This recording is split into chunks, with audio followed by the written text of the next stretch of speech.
Once there was only dark. Yes, any lights went in. So to elaborate on citation 62, but also on some of the information preceding citation 62, leading up to it on page 34, and then some of the information after citation 62, but before citation 63, running through page 35, we're going to slow down here for a second and look at some of these Homewood, Illinois Police Department reports. On October 31st, 1973, an anonymous caller advised the Detective Division that a man living in the vicinity of Harwood Avenue and Heather Road in Homewood, Illinois, was performing lewd acts upon young boys in an apartment. This caller further advised that one of the youths who was involved was a boy named Redacted. An investigation was commenced, and it was subsequently learned that a subject known as Stephen Gurwell of 22 Redacted Heather Road, Homewood, Illinois, who was a white male, approximately 30 years of age, performed a lewd act upon the person of one Redacted, which constituted the offense of indecent liberties with a child. Now we're still in case number 20219, and we're on November 1st, 1973. An anonymous call, which was received on October 31st, 1973, caused an investigation to be made into the allegation that a 30-year-old white male subject, whose name and address were unknown, was performing lewd acts upon the persons of a number of youths who were frequenting his apartment. The anonymous caller had also advised that one of the youths involved was named Redacted. No first name or address was known. On November 1st, 1973, Redacted was contacted by this department and advised of the situation. At 1630 hours that date, Redacted, it should be reported to the station with his son, Redacted, who related the following. Sometime in August 1973, he and a companion named Redacted were walking on Palmer Avenue in the village of Homewood when a subject, now known as Stephen Gurwell, age approximately 30 years, of 22 Redacted Heather Road, Homewood, Illinois, greeted them. Both boys returned the greeting and went on their way. Several times later in the month, the Redacted boy saw this subject at Fat Albert's restaurant, located at Ridge Road and Dixie Highway, in the village of Homewood, Illinois. On occasion, he would speak to Gurwell, and on one of these occasions, Gurwell advised that he would drive the boy home. Redacted accepted the ride, but instead of driving the boy home, Gurwell drove to his own apartment and invited the youth inside to have a beer. The word was soon spread by Redacted to several of his friends that Gurwell was willing to give them beer. Throughout the month of September, Redacted and 4 of his companions went to Gurwell's apartment at 22 Redacted Heather Road, and each time they were given beer. This activity continued into the month of October, and on October 4th, 1973, Redacted and a friend, Redacted, went to the apartment. After Gurwell gave them each a can of beer, he asked if they wanted to see some movies. Both boys stated they would, and Gurwell led them to an upstairs bedroom where he had a projector. He then showed a pornographic film. Partway through the film, Gurwell removed all of his own clothing and pulled the 2 boys' trousers and undershorts down to their knees. Gurwell then performed acts of oral copulation upon both the boys throughout the rest of the film. After receiving this information, Redacted Avenue, Homewood, Illinois, was contacted by this station and advised of the situation. Redacted reported to the police department with his son, Redacted, who, in the presence of Redacted and his son related the same account as that given by Redacted. Both parties advised that they wished to sign complaints against Gurwell for indecent liberties with a child. Further questioning revealed the fact that Corll shares the apartment with a subject named Chuck, now believed to be Charles J. Railing, whose name appears on the water files for the address of 22 redacted Heather Road. It was also learned that Corll is presently out of state and will return sometime in mid-November. Arrangements will be made for the redacted and redacted to appear in Midlothian Court to sign complaints and obtain a warrant for the arrest of Corll. The companion to this case is number 20227. No other information regarding Corll, such as date of birth, etc., is known at this time. A check of Homewood Police Department files proved negative. This is an account of November 1st from the case number 29220. While at the apartment on this occasion, Corll advised that he was going to take redacted to Acapulco, Mexico on a vacation. While Corll was advising the youths of this, he was sitting next to redacted and was rubbing redacted between the legs, fondling his penis and groin. Corll then got up and sat next to redacted and advised them that he was going to take him to Hawaii. During this time, Corll began to rub redacted between the legs and fondled his penis and groin. After a time, all the boys left. This is the account of November 1st, 1973 in case number 20226. Investigation revealed the fact that a Kenneth Hellstrom lived at 18 redacted Lexington Avenue, Homewood, Illinois. Redacted was contacted and advised of the situation.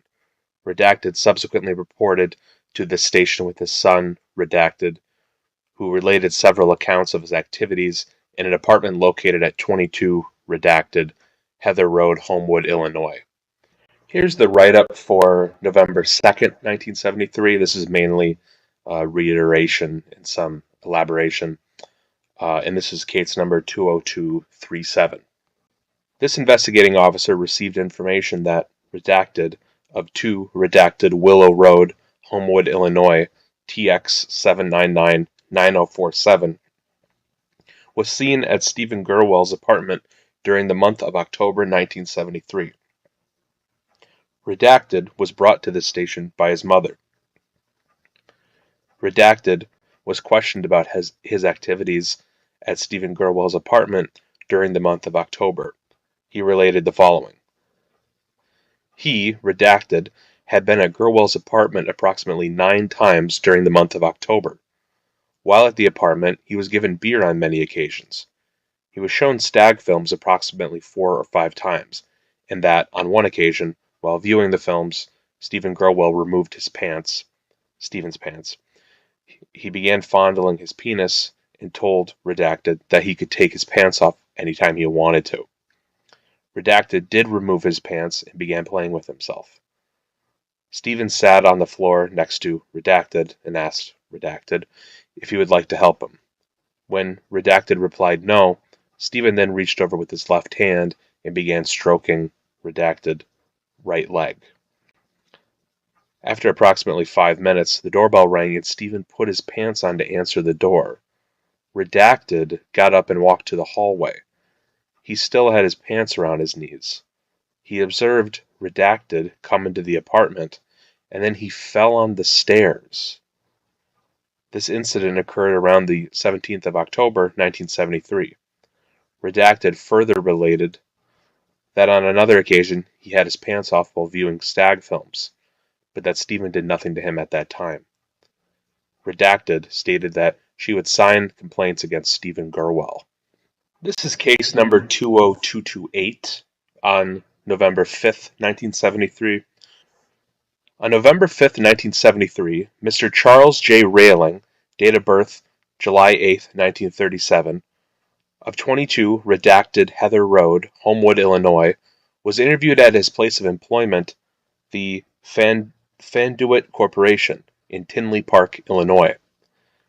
At this time, Mr. Railing was advised as to what had been taking place in his apartment over the period of the past month, and was also advised that this department was in the process of obtaining a warrant for Corll's arrest. Mr. Railing expressed a desire to cooperate with this department and consented to a search of his apartment. The following information was also received from Mr. Railing. He had first been contacted by Stephen Corll, who at that time was using the name Alan Hitchcock, several months ago. This contact was made by mail, inviting him to become a member of a group called Epic International, which operated out of Dallas, Texas. The purpose of this organization was to introduce male subjects to one another for the purpose of one of these subjects taking the other on a vacation. Railing subsequently became a member. Several months later, Mr. Railing received a telephone call from Corll advising him that his membership fee had been received, and that a young man named Redacted, now known as Redacted, age 16, of Independence, Missouri, would pay him a visit to determine whether or not Railing and Redacted were compatible.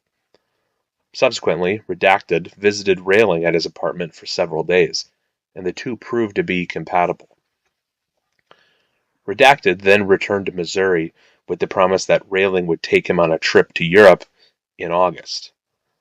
This first meeting between Railing and Redacted was arranged through Epic International, and between May and July, Railing mailed 4 checks to Epic International at P.O. Box 1115, Dallas, Texas, 75221.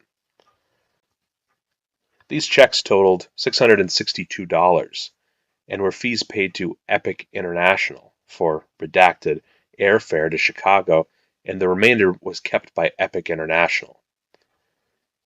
In August of 1973, Railing departed for Europe with Redacted and remained abroad for 3.5 weeks. The cost of this trip was $4,500. Upon returning to Homewood, Illinois, an attempt was made to contact Corll at TX 214-522-6143 in Dallas, Texas, to determine how Redacted was to get back to Missouri. Contact was made, and subsequently, Railing purchased an airline ticket for Redacted and sent him back to Missouri. In late September or early October, Alan Hitchcock, or Corll, contacted Railing by telephone and stated that he would be passing through town. Our investigation indicates that Corll was in the Homewood vicinity since late August or early September of 1973. He did not, however, contact Railing until late September or early October. Railing then told Hitchcock that he was welcome to stay at his apartment if he chose to do so. Sometime later, Hitchcock telephoned Railing and advised him that he was at the Homewood, Illinois Central Railroad station and requested that Railing pick him up. Corll stayed with Railing from that time, late September or very early October, until October 25th, 1973, at which time he left the state. While staying with Railing, Corll borrowed $600 and purchased a tan 1966 Volkswagen from a family in Hazel Crest, Illinois. It was also learned that the family had forgotten and left the license plate on the car at the time of sale. Investigation revealed the fact that the vehicle had been purchased from a Redacted of 181 Versailles, Hazel Crest, Illinois, on October 6, 1973. On November 5, 1973, at 1815 hours, Redacted was contacted and reported to the station with the registration card for the vehicle. After obtaining the license number, Redacted, and full description of the vehicle, a tan 1966 Volkswagen 2DR Deluxe sunroof, a message was sent to Dallas, Texas, the California Highway Patrol, and the San Diego, California Police Department. This was due to the fact that Corll had told Railing that he would be going to San Diego, and from there to Dallas. Corll further stated that he would return to Illinois sometime in mid-November. While searching Railing's apartment, photographs of all the youths involved in these cases were discovered in a table drawer in an unused upstairs bedroom. Railing had never seen the photos before and could only assume that they had been taken by Corll. Also discovered in the basement of Railing's apartment was a file drawer which contained approximately 2,000 names, addresses, descriptions, etc. of boys ranging from 14 to 21 years of age. The addresses cover the entire country. In addition, a publication describing the Odyssey Foundation, another of Gerwell's businesses, the same as Epic International but with a different name, and several information sheets were discovered. So this is case number 20278, November 6th, 1973. This investigating officer contacted the complainant, Redacted. Redacted was advised of the facts of this case. Redacted gave this investigating officer permission to interview his son. Redacted of 22 Redacted, Heather Road, Homewood, Illinois, 7997588.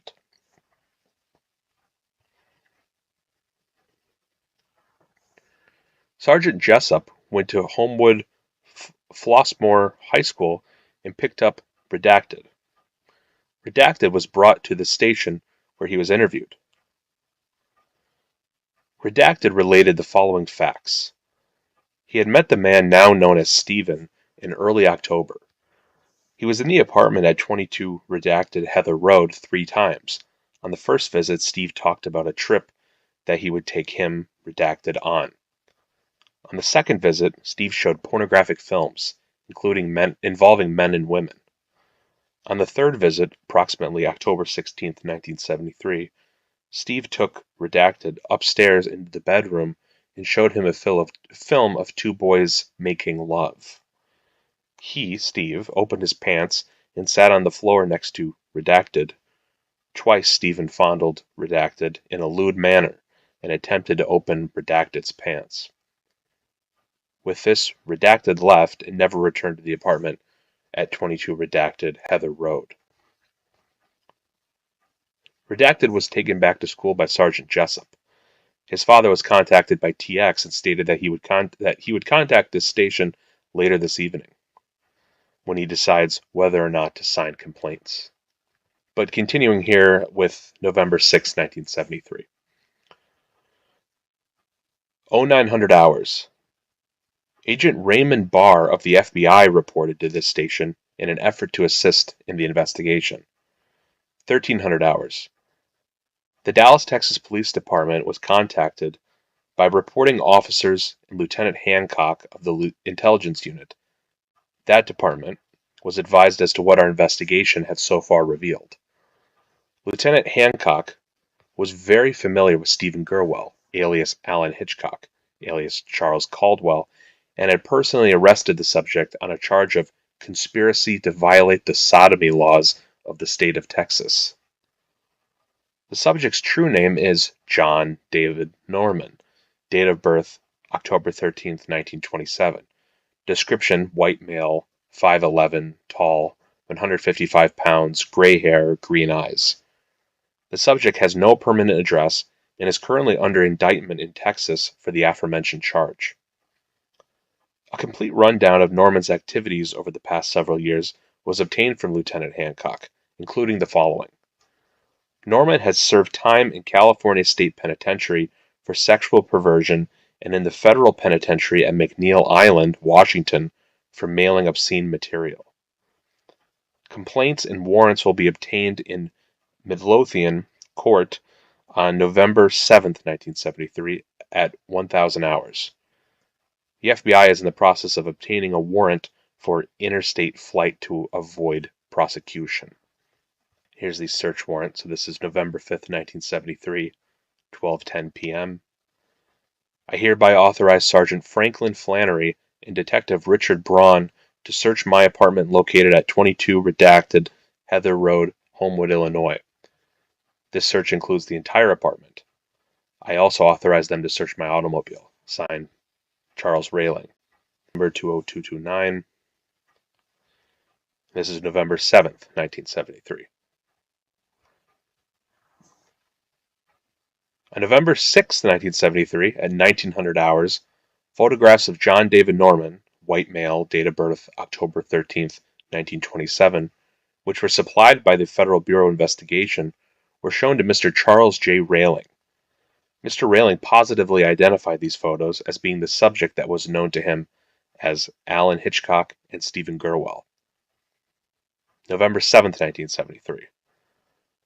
A total of 13 complaints, 5 of which are felony complaints, were filed in Midlothian Court. Judge Walsh issued a warrant for Norman's arrest and set bond at $100,000. Court is scheduled for November 27th, 1973 at 9:30 a.m. in Midlothian. Here's the write-up for case number 20219 on November 14th, 1973. This investigating officer received information that John David Norman would arrive at 22 Redacted Heather Road, Homewood, at approximately 19:15 hours. Sergeant Miller was advised of this, and surveillance was set up on the residence at 22 Redacted Heather Road. This investigating officer went into the home. At 19:15 hours, 2 men came to the door at 22 Redacted Heather. They were admitted into the apartment by the tenant, Mr. Charles Railing. After entering the front room area, they were confronted by this investigating officer and officers of the patrol division. The 2 men were taken into custody and transported to this station. They were identified as number 1, John David Norman, white male, date of birth October 13th, 1927, 3716 Corll Avenue, apartment 208 in Dallas, Texas, and number 2, David R. Stewart, 42, of San Savaria, Jacksonville, Florida. The car, driven by John Norman, a 1966 Volkswagen 1973 license, was driven to this station. At 1925 hours, Mr. Norman was advised of his rights and signed a waiver. At that time, he stated he did not want to give a statement. Mr. Norman made a telephone call to Redacted and Redacted. Then approximately 10 minutes later, he received a TX at this station from his attorney, King Solomon, in Dallas, Texas. Records, etc., were removed from Mr. Norman's auto, and it was towed to Suburban Industries in Hazelcrest. Mr. Stewart made a TX to Redacted, Westland, Michigan. He spoke with his grandmother, who stated she would send him $20 in the AM of the next day, November 15th, 1973. Mr. Stewart requested to stay at our station overnight as a lodger. At 0900 hours, Central Warrants notified of John Norman's arrest. 0945 hours, the Bank of Homewood called and stated they had a check for David Stewart. Mr. Stewart was released and taken to the bank, where he was given the $20. He was then transported to the Homewood IC station, was given directions to the Chicago Greyhound bus station. At 10:15 hours, Mr. Norman is processed. There might be a typo here, but on November 15th, 1973, 1758. At 10:45 hours, Mr. Norman is taken to Midlothian Court for a bond hearing. Case number 20219, November 15th, 1973. Investigating officers and John David Norman appeared in Midlothian Court, Judge McKay's courtroom. A bond hearing was held, and Judge McKay set Mr. Norman's bond at $325,000. Mr. Norman could not make bond and was sent to the Cook County Jail to await trial on November 20th, 1973, in Midlothian Court. 20219, March 12th, 1974. John David Norman appeared before Judge Sullivan in Midlothian Branch of Circuit Court. At this time, Norman was bound over to the grand jury on 5 felony counts of indecent liberties with a child. The tentative date for grand jury appearance is April 2nd, 1974. Bond remains at $325,000. Case number 20226, May 14th, 1974. At 1100 hours, Redacted and this investigation officer testified before the grand jury. A true bill was returned against John D. Norman on all cases except number 20238, which was not presented to the grand jury. Number 20219, November 12, 1974. On this date, Assistant State's Attorney Egan was contacted. At this time, Mr. Egan advised that John David Norman had been examined by a psychiatrist and had been judged sane at the time of the accused offenses, same at the present time, and competent to stand trial. Final motions for discovery will take place on December 12, 1974, before Judge Porter, and a date for trial will be set for early 1975.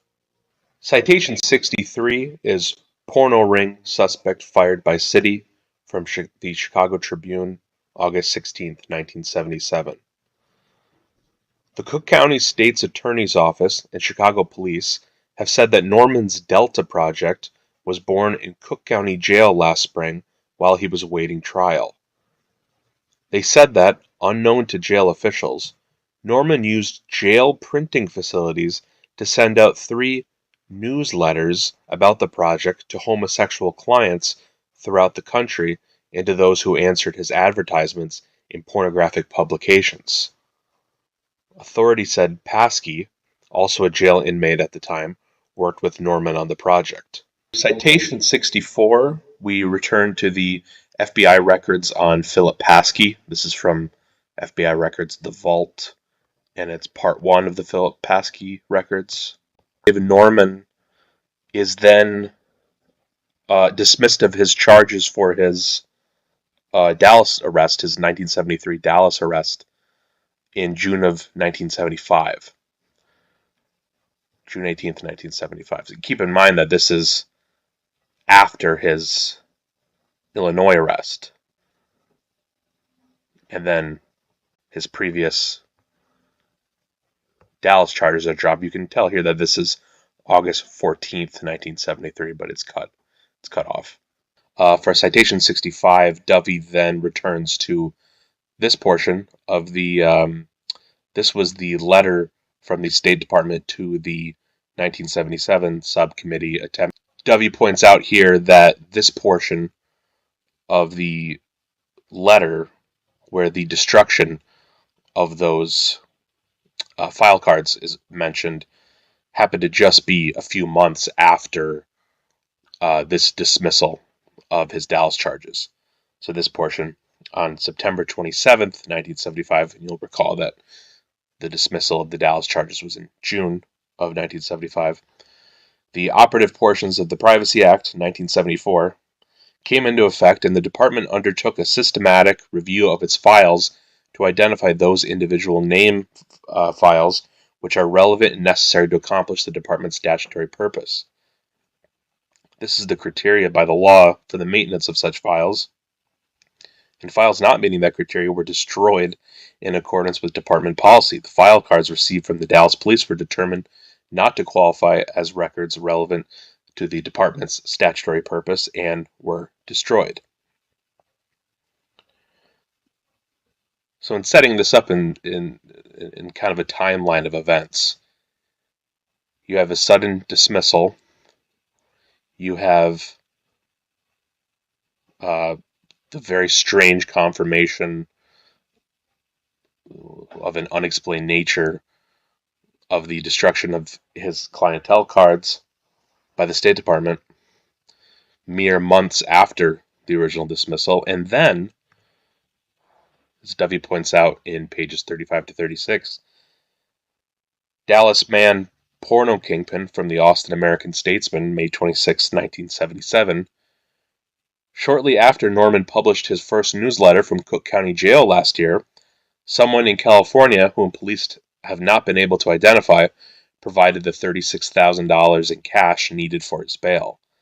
So there's a couple things to notice here. First of all, when we last got word of Norman's bail, it was upwards of $300,000. So at some point, whether it was after the destruction of the cards or before, this is drastically reduced down to $36,000, no doubt in connection with the dismissal of the previous charges. And then an anonymous benefactor pays for it, someone who's not able to be identified. Citation 66, we return to Chicago is center of national child porno ring from the Chicago Tribune, May 16th, 1977. It's two portions here. Firstly, Norman went free until December 1976, when he pleaded guilty to 8 counts of indecent liberties with a child and was sentenced to 4 years in prison. The ring trafficking in young boys goes under the name Delta Project.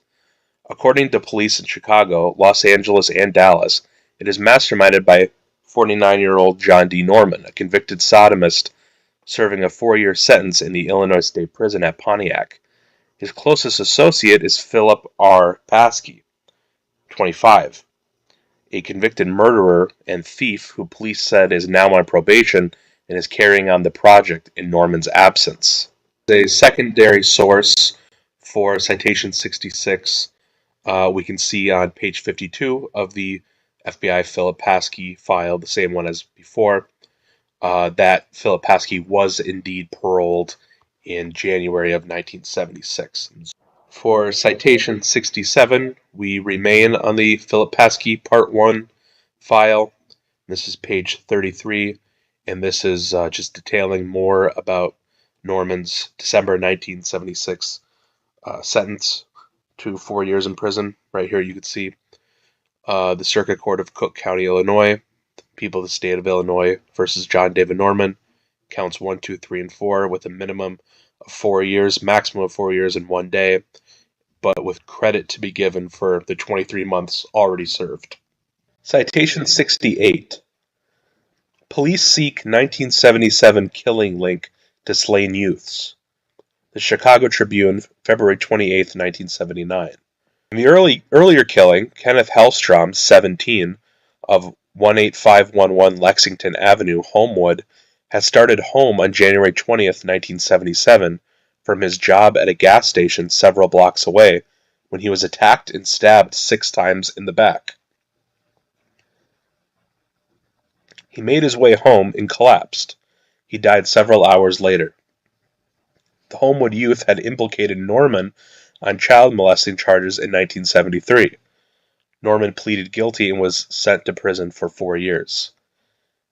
And yes, recall that earlier Kenneth Hellstrom's name did in fact come up as one of the youths who went forward with his parents in reporting what John Norman was doing that led to his first Illinois arrest in the fall of 1973.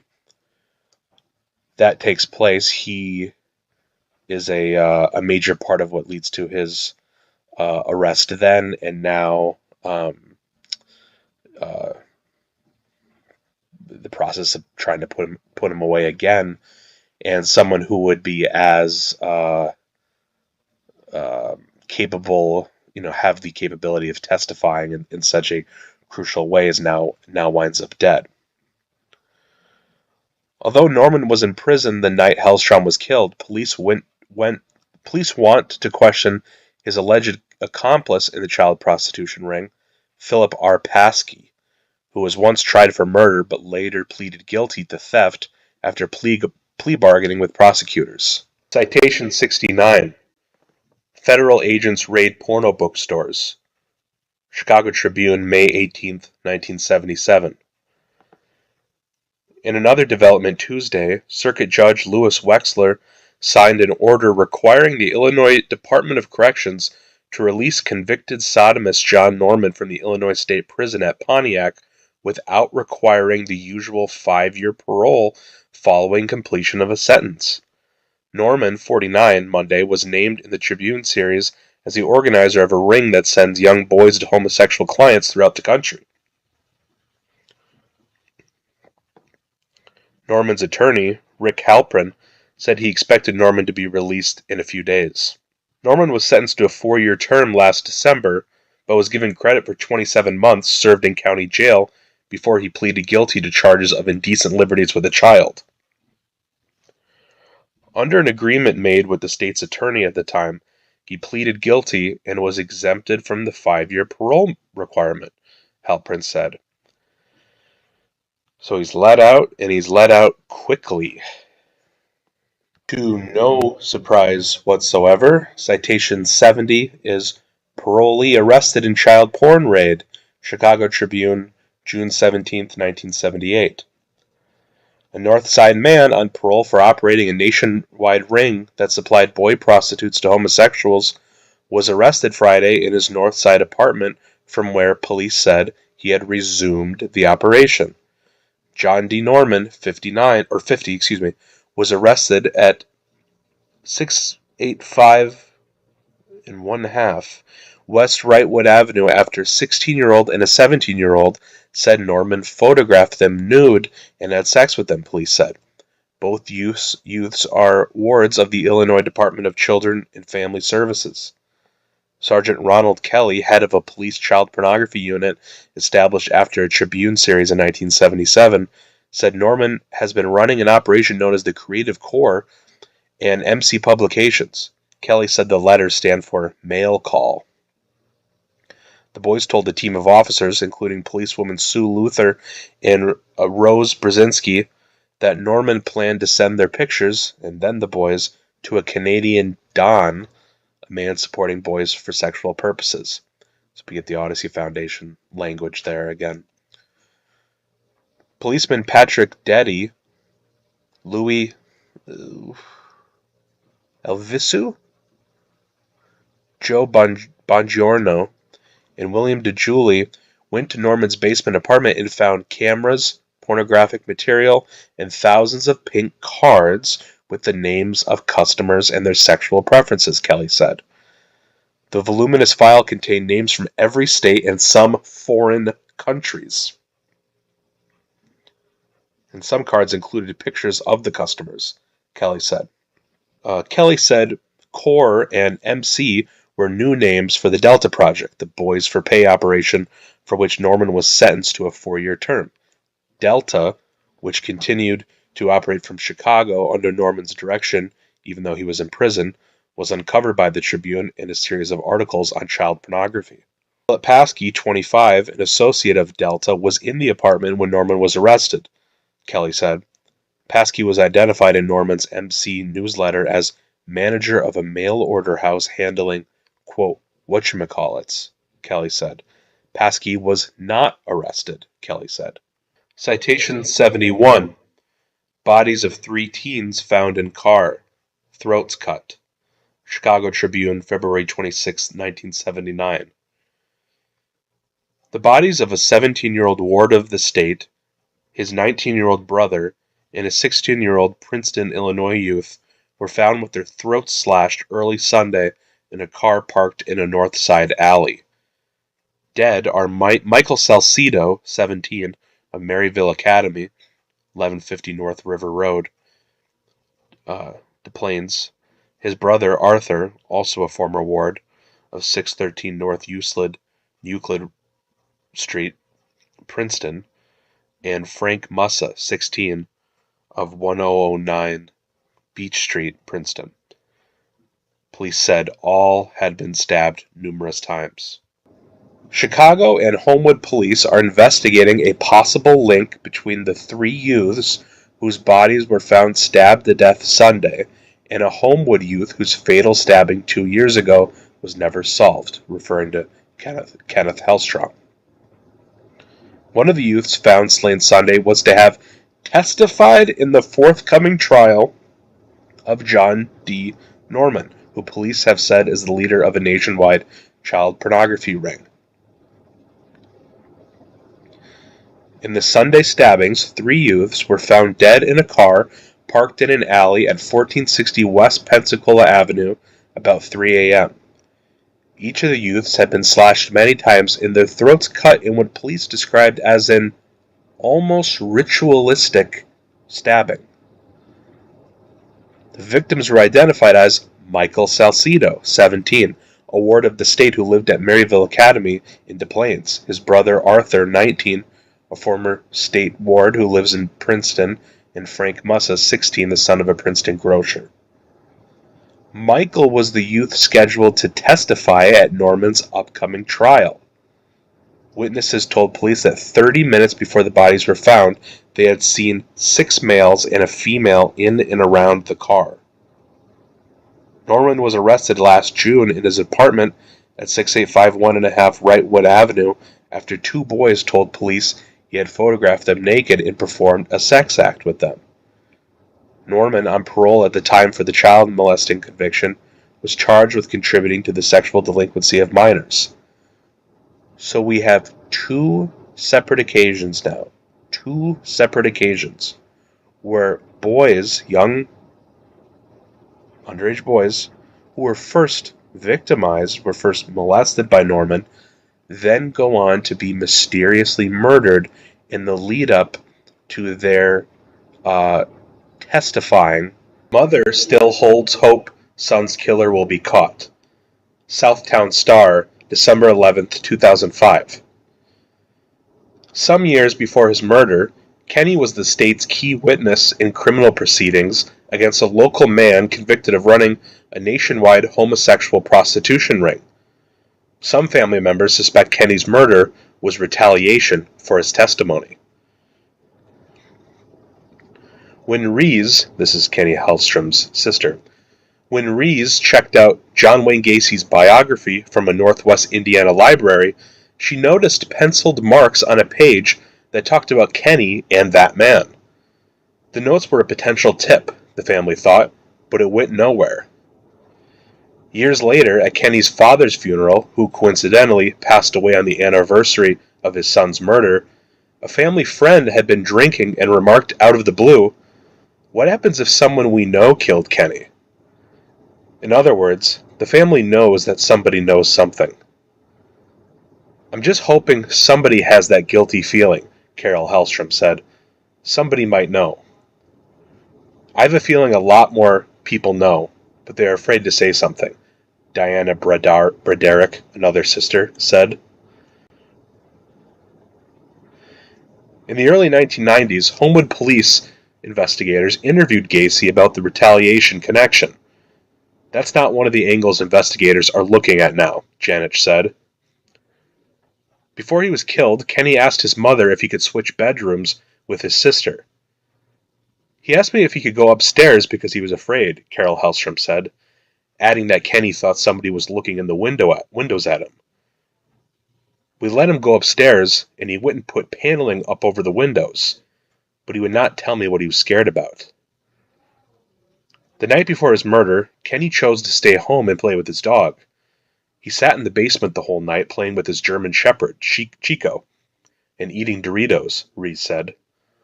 "That was unusual," she said, because the 17-year-old liked to go out with his friends. 29 years after Kenny's murder, Rees said, she can no longer muster enough tears to cry about her older brother. Carol Hellstrom has forgotten some of the worst parts of that cold, violent night. Getting answers about his murder will resurrect those memories, but it would also help Carol Hellstrom sleep a lot better. "You just get the feeling that it is not going to get solved, she said. "But I won't give up until I go upstairs and find out." Citation 72 is, again, porno ring suspect fired by city. Chicago Tribune, August 16, 1977. A man linked by police to a nationwide child prostitution ring was fired Monday from his city job as children's supervisor at a fire department swimming pool. Philip R. Paskey, 25, was dismissed after the Tribune informed city officials of his background. City records show that Paskey was hired by the city as a summer employee July 28th and assigned to a fire department gymnasium pool at 202 North Streeter Drive near Navy Pier.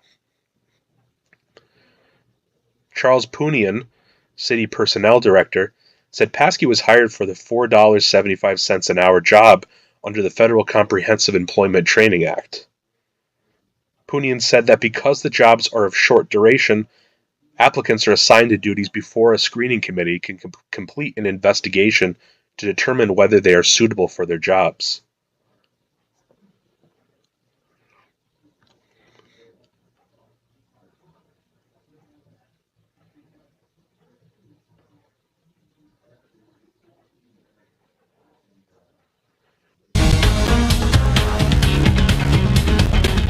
recently brought you an exclusive interview related to the case of serial killer John Wayne Gacy. For decades, Sherry Marino had doubts that the body in her son's grave was actually her son Michael at all. Recently, DNA results showed her hunch was right. Now the investigation begins into what happened. WGN's Larry Potash picks up the story. We have done stories about witnesses who say Gacy had accomplices and possibly more victims. Well, Mrs. Marino would like to obtain documents that could confirm whether these suspicions are true, because it could provide answers about what happened to her son. I would do anything to have him. For decades, Sherry Marino has lived in the Uptown neighborhood, and since 1976, she's been waiting for her son Michael to come home. When I say my prayers first thing in the morning, last thing at night, I say, please, Lord, take me, let my son live. Michael was 14 when he disappeared from the Lakeview neighborhood. Here's his missing persons report. Information is deleted. Attorney Steve Becker would like to see the original to see if it holds any clues. For decades, authorities listed Michael as one of the 33 young men and boys Gacy murdered. But recent DNA tests showed the body under Michael's tombstone was not his. We believe that the authorities are trying to maintain this Gacy mythos because there's a lot of people who their careers have been built on this case. They don't want to admit that any mistakes were made. Could Mrs. Marino's DNA match one of the other victims? 7 of them remain unidentified. Becker hopes to compare Mrs. Marino's DNA to all of Gacy's victims. In the meantime, new clues reveal a possible connection to a national sex trafficking operation. Michael Marino was last seen in 1976 near here at Clark and Diversey. Just a few blocks from here lived a man who sold boys as sex slaves to men around the country. John Norman operated in Dallas. When he was arrested in 1973, police found 30,000 index cards with names of men who paid for sex with boys. According to media reports, a number of Norman's clients were prominent people and some federal employees in Washington. But the list is gone. Officials were unable to explain why the list was destroyed. Norman resurfaced in Illinois, where he was charged with molesting 8 boys in Homewood. But it didn't stop his operation. His Delta Project was born in Cook County Jail. Norman used the jail's printing facilities to send out newsletters about his sex trafficking ring. After he was released on parole, he moved to Chicago near the 700 block of Wrightwood, just blocks from where Michael Marino disappeared. They are trying to promote the fact that they prosecuted the case properly with Gacy as a sole serial killer. That, in my opinion, is absolutely preposterous. Gacy was working with accomplices, and now we have evidence to show that actually Gacy was connected with this nationwide human trafficking ring that operated right here out of Chicago. Here is evidence of a Gacy connection to John Norman's Delta Project. Norman's partner was this man, Philip Paskey.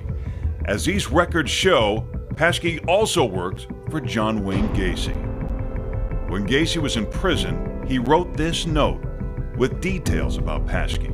He writes Paskey was dangerous and pimps girls, boys for sex or movies. I don't recall ever having seen this. It appears to be a pay stub, and I do recognize Gacy's signature up there. Terry Sullivan was the prosecutor in the John Wayne Gacy case. Did that not raise any red flags at the time? No, it raised no red flags at the time. The fact that he was working for Gacy, we apparently didn't know at that time. The fact that there is a link to somebody who was involved in these traffickings, I think opens up something that actually has to have a truck driven through it to see where it ends up. After a series of Chicago Tribune stories about the sex trafficking ring, Congress investigated in 1977, just a year before Gacy was arrested. How could authorities miss a possible connection between a national sex trafficking ring and the murders of 33 young men and boys? That is a total mystery to me. To me, the state should have raised this as a pivotal issue in the Gacy case, because the question is how many bodies ended up in Gacy's cellar that were from Norman's trafficking ring. Doesn't surprise me that somebody could have missed a story that happened that was exposed the year before that. They were overwhelmed. Completely, we were overwhelmed. You have to remember it was a different age. when you did not have the computer aspects. But I can't believe sitting here that it has taken all those years now to finally put some sort of a connection to it that may possibly open up a whole new ballgame. In Norman's apartment, investigators found pink index cards with 5,000 to as many as 100,000 names and addresses, names of customers, and the boys pimped out to them. Could Michael Marino's name be on the sex trafficking list? Homewood police now say they looked for the index card files and no records match. Like in Texas, it seems the list from Illinois has disappeared too. I am wondering if there were names of Chicago politicians or high-ranking Illinois politicians that were on that list, and that's why this whole aspect of the Gacy case was suppressed. A man with connections to a serial killer and a sex trafficker. Paschke, Gacy, Norman. Becker continues searching for missing documents to definitively prove a connection between the Delta Project and the killer clown, to help end a mother's painful search for her son. I would do anything to have him. Just so I get to hold him one more time and tell him that I love him and that I miss him behind words. So far, no law enforcement agency has been able to find these Illinois lists to help Mrs. Marino. And Norman and Paschke are now deceased.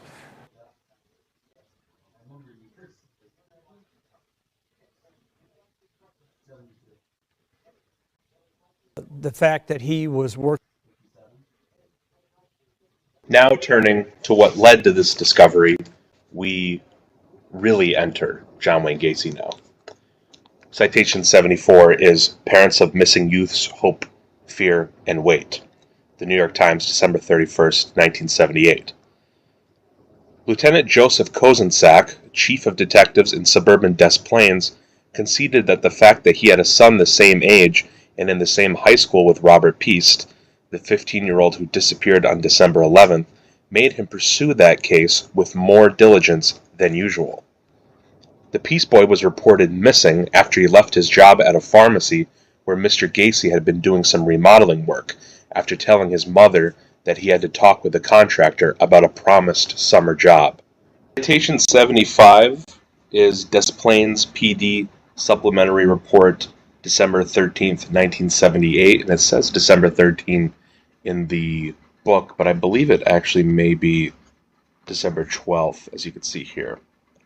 At approximately 0845 hours, this, it's presumably, I don't know what that would be actually. Mrs. Piest came to the police station with her son, Kenneth, and daughter to discuss the above-captioned incident. In essence, Mrs. Piest indicated that at approximately 2100 hours on December 11, 1978, she went to Nissan Pharmacy, 1920 Thule, apologies if I'm getting that wrong, Thule Avenue, to pick up her son, at which time she spoke briefly with the missing youth, and because of the fact that he did not re-enter the store by 2120 hours, she left the area of the pharmacy and returned home. At approximately 2140 hours, Mrs. Piest again contacted Nissan Pharmacy, at which time she was advised that as of that time, the youth had not returned to the store. Mrs. Piest contacted the store on a second occasion at approximately 2155 hours, at which time Robert had not yet returned to work.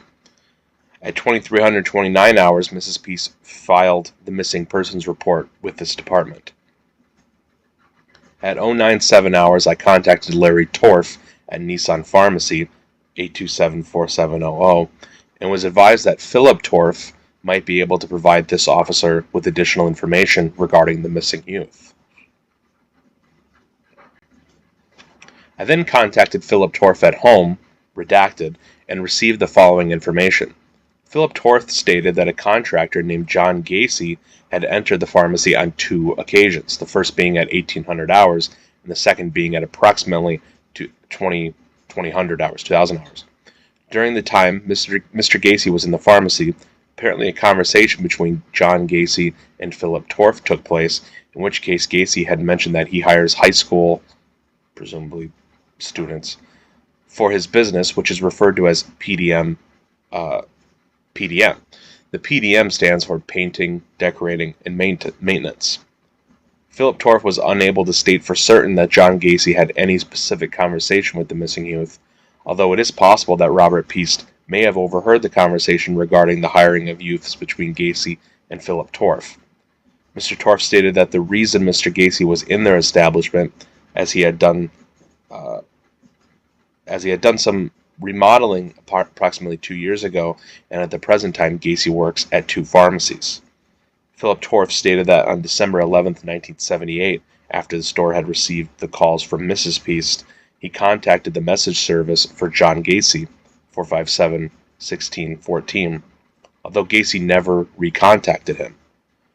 During my conversation with Larry Torf, Larry indicated that Philip Torf made a statement to Kim Byers to the effect that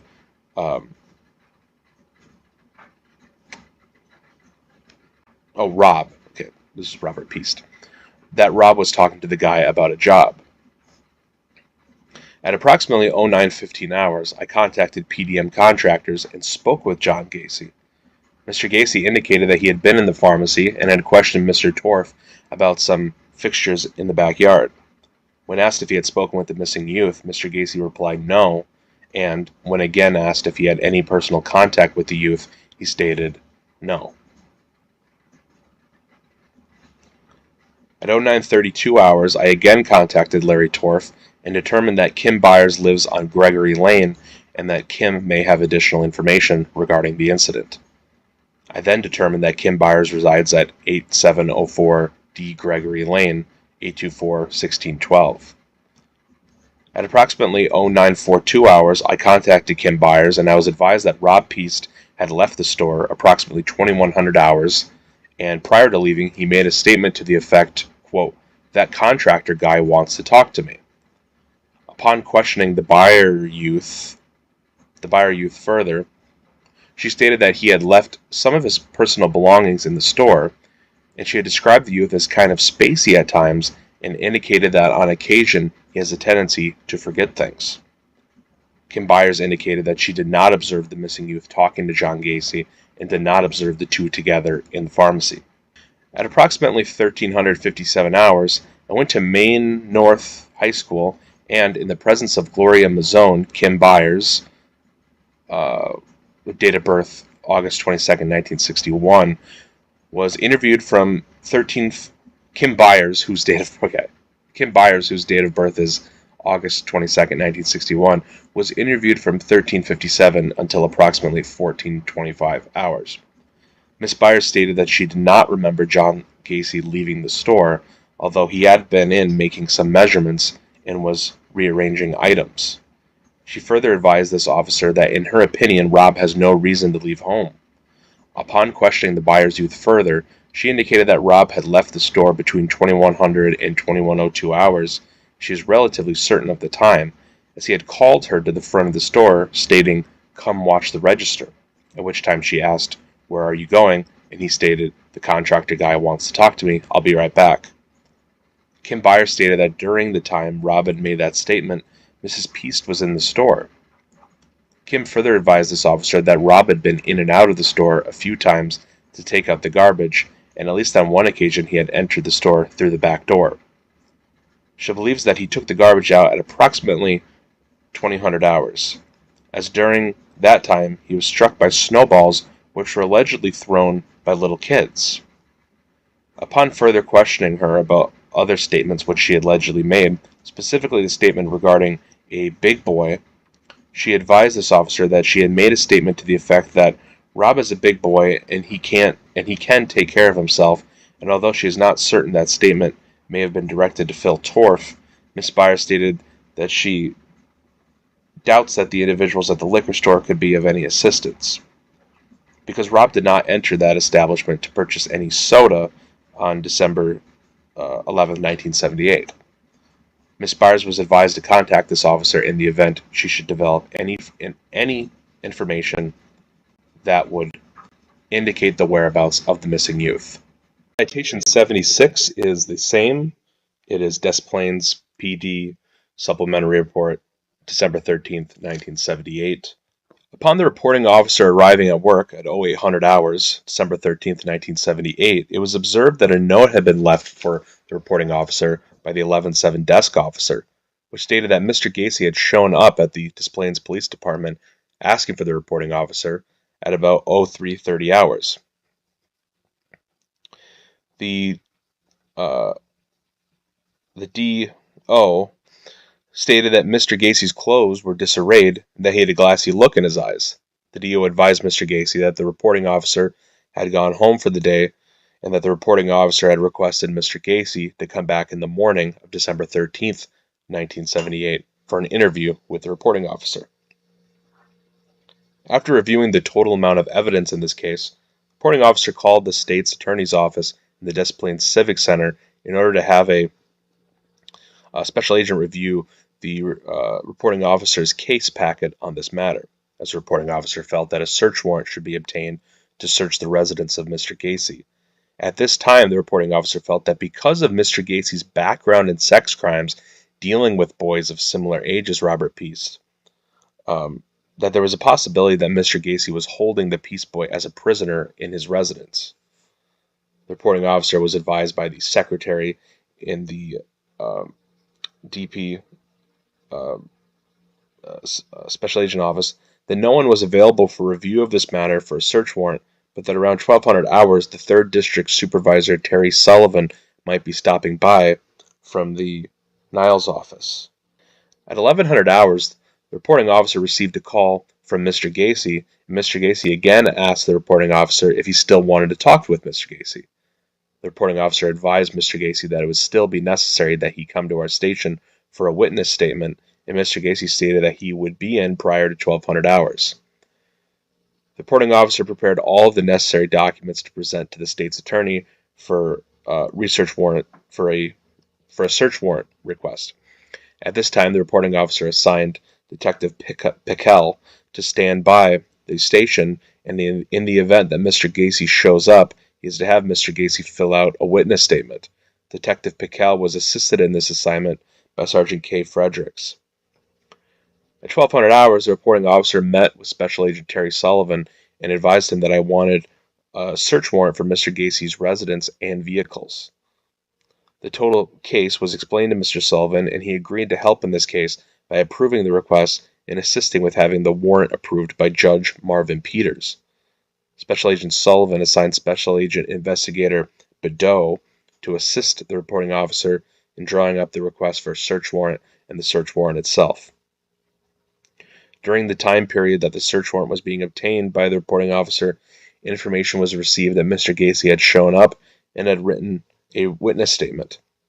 During the course of his writing the statement, Sergeant K. Fredericks asked Mr. Gacy if he would like to take a polygraph regarding the missing boy, and Mr. Gacy flatly refused and asked to call his attorney. At this time, Mr. Gacy was advised that he was being held by our department for further investigation, and that the reporting officer was in the process of obtaining a search warrant for his residence. At this time, the reporting officer asked Mr. Gacy for the keys to his residence, and he stated that he wanted to talk with his attorney before giving up the keys. After some discussion, the reporting officer obtained the keys for Mr. Gacy's residence. Upon the completion of typing the request for the warrant, the search warrant itself, the reporting officer, in the company of Special Agent Sullivan, went in front of Judge Marvin Peters and presented these documents for Judge Peters' approval at 1540 hours. For his approval. And then at 1540 hours, the search warrant was approved. The reporting officer called next door to the Des Plaines Police Department to advise Detective Pickell not to release Mr. Gacy. Citation 77 is the Des Plaines PD Case Files Property Inventory Report 78-35203 on December 13th, 1978. A few items in particular that are noted on the inventory property report following the execution of the search warrant at Gacy's property.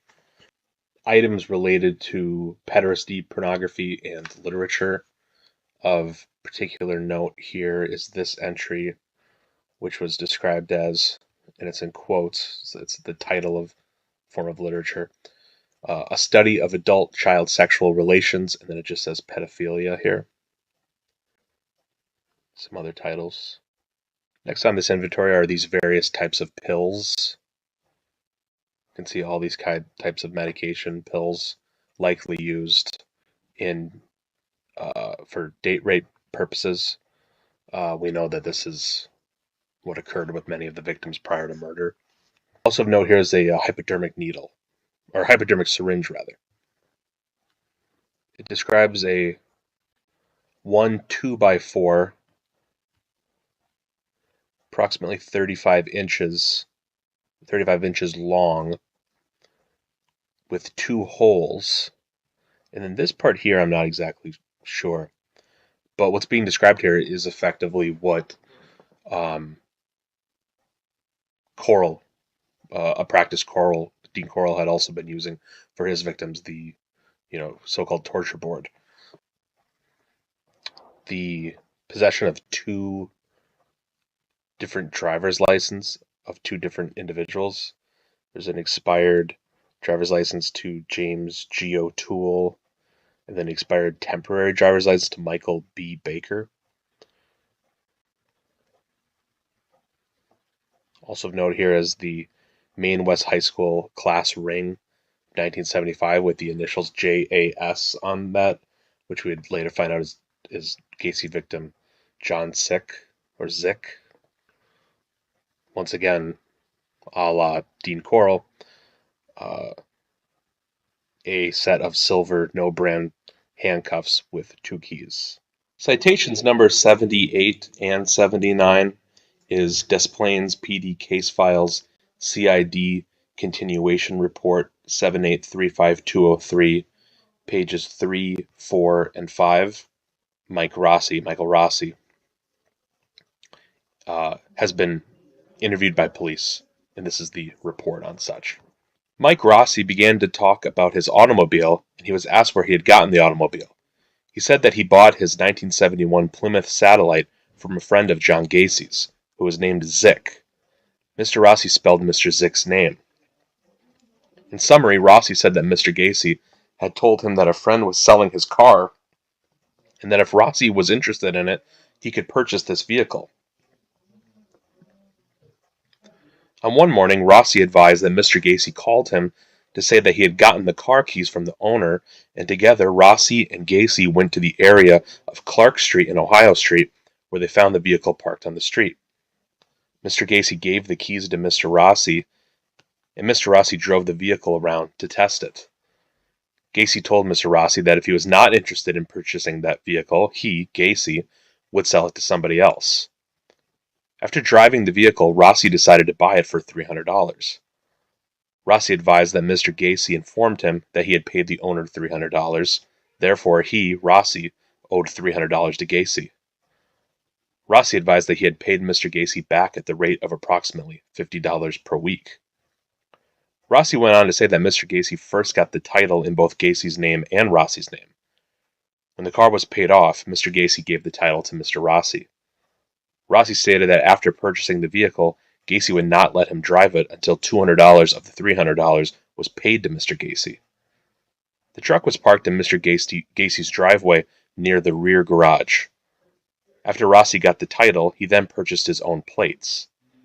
Mr. Rossi was asked if Mr. Gacy ever told him why the owner was selling the vehicle, and Rossi stated that Mr. Gacy told him the former owner was moving to California and he didn't want the car. Michael Rossi was asked if he had ever been arrested, and he stated that he had been arrested for a traffic offense. He stated that he was involved in an incident where he tried to run away from the police. He was caught and placed on probation. He further advised that he was involved in a theft of gasoline in the winter of 1977 to 1978. He stated that he pulled into a gas station with his Plymouth Satellite, and he presumably filled up. He left the station without paying for the gasoline. He stated that prior to pulling into the station, he had put on the license plates, which were owned by the former owner of the car, and which were on the car when he purchased it. He stated that he had his own plates, but he put these other plates on the vehicle so that his could not be traced. He stated, however, that he was not smart enough. That the police officers traced the plates to the Zick family, and the Zick family told the police that the vehicle was missing. They apparently then checked the title and traced the title to Mr. Gacy, who informed the police that Mr. Rossi had the vehicle. Mr. Gacy picked up Mr. Rossi and transported him to the police station, where this matter was resolved. The police officer told Rossi to get rid of the former owner's plates, which Mr. Rossi said that he did do. Rossi was asked if he had learned anything about Mr. Gacy during that period of time that he lived with him. Rossi advised that he had found that John Gacy is a lonely person, that he works very hard, that he likes to clown, and that he enjoys going to moose. When Rossi first moved in with Mr. Gacy asked him if he was liberal-minded. Reporting officer asked Mr. Rossi what he meant by that, and Mr. Rossi stated Mr. Gacy meant did he like boys as well as girls. Rossi told him he was not interested in guys, and he was not bothered by Mr. Gacy after that. Rossi was asked if he knew if Gacy had ever been arrested, and he stated that Mr. Gacy had spent some time in jail for gambling and prostitution. He went on to say that Mr. Gacy's father had died while John Gacy was in prison, and John Gacy apparently did not find out until a month after his father had passed away. He appeared to be quite angry about that. November 17, 1978, at approximately 1900 hours, reporting officer Piquel had some additional conversation with Mr. Rossi. Mr. Rossi advised that he remembered another former employee of PDM Construction named Don Bacon, age around mid-20s. He worked for PDM in the summer of 1977, and at present he was with Pharmaceutical Environments, a company that Mr. Gacy does work for. He also remembered two other friends of his that had worked for PDM. One, Chris LaCour, age 20. Rossi advised that his friend Chris LaCour told him that John Gacy offered $100 to Chris LaCour if Chris would let Mr. Gacy, it's presumably below him. Rossi was referring to oral copulation. LaCour worked at PDM Construction during the summer of 1977. A second friend of Mr. Rossi's, Jerry Caldwell, age 20, also worked at PDM during the summer of 1977. Mike Rossi further advised reporting officer Piquel that during the summer of 1978, shortly after he was working for PDM Construction, 76 or 78, he had found a wallet in Mr. Gacy's garage and some cabinets in the smaller part of the garage. One of the wallets contained a California driver's license as well as other California IDs. It also contained pictures of girls. He believed that the age on the California driver's license of the registered driver was 24. He stated that he found another wallet in the same area. The second wallet was brown in color, and it too contained some pieces of identification. He thought that it might have contained an Illinois driver's license, with possibly the age of the registered driver being under 21, because the license was similar to those issued to drivers under 21. Mike Rossi finally advised that these wallets had also been found by David Cram. Citations 80, 81, and 82 are from the same Des Plaines PD case files, CID, continuation report, 7835203. Is there anything in your knowledge about Mr. Gacy that would cause you to believe that something similar to this might have happened before? Well, he is a bit of a bragger, so on and so forth, and he lives in a fantasy world, I believe. Now, how much is fact and how much is fiction, that's left up to the individual to decide. But he claims that he does work for a syndicate, and so on and so forth, you know. Have you ever found anything suspicious around his home or property? Well, okay, he's had a couple of wallets in the garage, with identification in it. The identification was a driver's license, library card, military ID for maybe the Army Reserve or something like that. That was a little while back. School ID, college ID. I believe it was from DeVry Tech. I believe that's where it was from. DeVry Tech School ID. Do you recall any names on this identification? I can't think of the names, no. Now, how many wallets did you find? About 3. Where were they? They were in the cabinet, garage, and the storage, where he keeps his nails and keeps his office supplies and just little junk, more or less. How long ago did you see these wallets? About 6 months after I was working with him. Did you mention finding these wallets to Mr. Gacy? Yeah, I asked him if he could use the ID. He said I was underage, so on and so forth, and to go out with a couple of my older partners. to go drinking. He said, "No, you don't want those." Did he say why? He said because they were some people that were deceased. Would you repeat that? Deceased, no longer living. Did he walk through the house? Yes, he did. Where did he go? Crawl space. Down under the house? Yes. Did you see him go down there? Yes, I did. When he went down there, what did he do while he was down there? Okay, he seen the mud on the floor, complained about that. Went into the crawl space with a flashlight, and the lights were on also. Went down in there, walked about, didn't ever take a full step. He just went around in a complete circle and came back out. Did he walk around at all down there? No, he went down in the crawl space, crouched down, because there's not much clearance to stand up under there. He went in a complete circle. All he did was check it out and then come back into the house. Citations 83 and 84 are actually identical to passages we've read earlier. These are going to be total repeats, but just for emphasis again. So this is from the Des Plaines PD case files, CID continuation report, 7835203. And for 83, we just want to bring emphasis and focus back to the fact that it is recorded here that Michael Rossi was in possession of the vehicle belonging to John Zick. Mike Rossi began to talk about his automobile, and he was asked where he had gotten the automobile. He said that he bought his 71 Plymouth Satellite from a friend of John Gacy's who was named Zick. For 84, we're going to skip down to page 5 of this report. And this is a repeat again, but the emphasis here is that Michael Rossi here refers to the same discovery of the driver's licenses belonging to deceased people that David Cram also mentions in his own interview with police. Mike Rossi further advised reporting officer Piquel that during the summer of 1976, shortly after he began working for PDM Construction, he had found a wallet in Mr. Gacy's garage and some cabinets in the smaller part of the garage. One of the wallets contained a California driver's license as well as other California IDs. It also contained pictures of girls. He believed that the age on the California driver's license of the registered driver was 24. He stated that he found another wallet in the same area. The second wallet was brown in color, and it too contained some pieces of identification.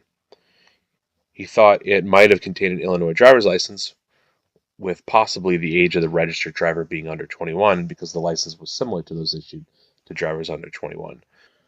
Citation 85 is Des Plaines PD Case Files Supplementary Report, December 18th, 1978. The following report reflects my activities in a follow-up investigation of the missing person report of the above-mentioned subject. On December 17, 1978, at approximately 1,000 hours, I was advised by Lieutenant Kozensak that the name of another individual who might possibly be missing had been brought up by the ex-wife of John Gacy. This individual was allegedly to have had ties with Gacy by having been friends with him and having worked for the corporation PDM. The name given was John Bukovich, who was approximately 17 years of age in 1972. That would make him approximately 23 years of age at the present time. I took the telephone directory from Chicago and attempted to find someone by that name. However, the only one I came up with was Joseph Bukovich of Redacted.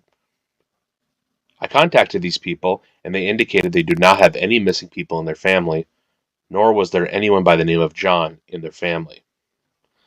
I then called 744-6222, the Missing Person Bureau, City of Chicago.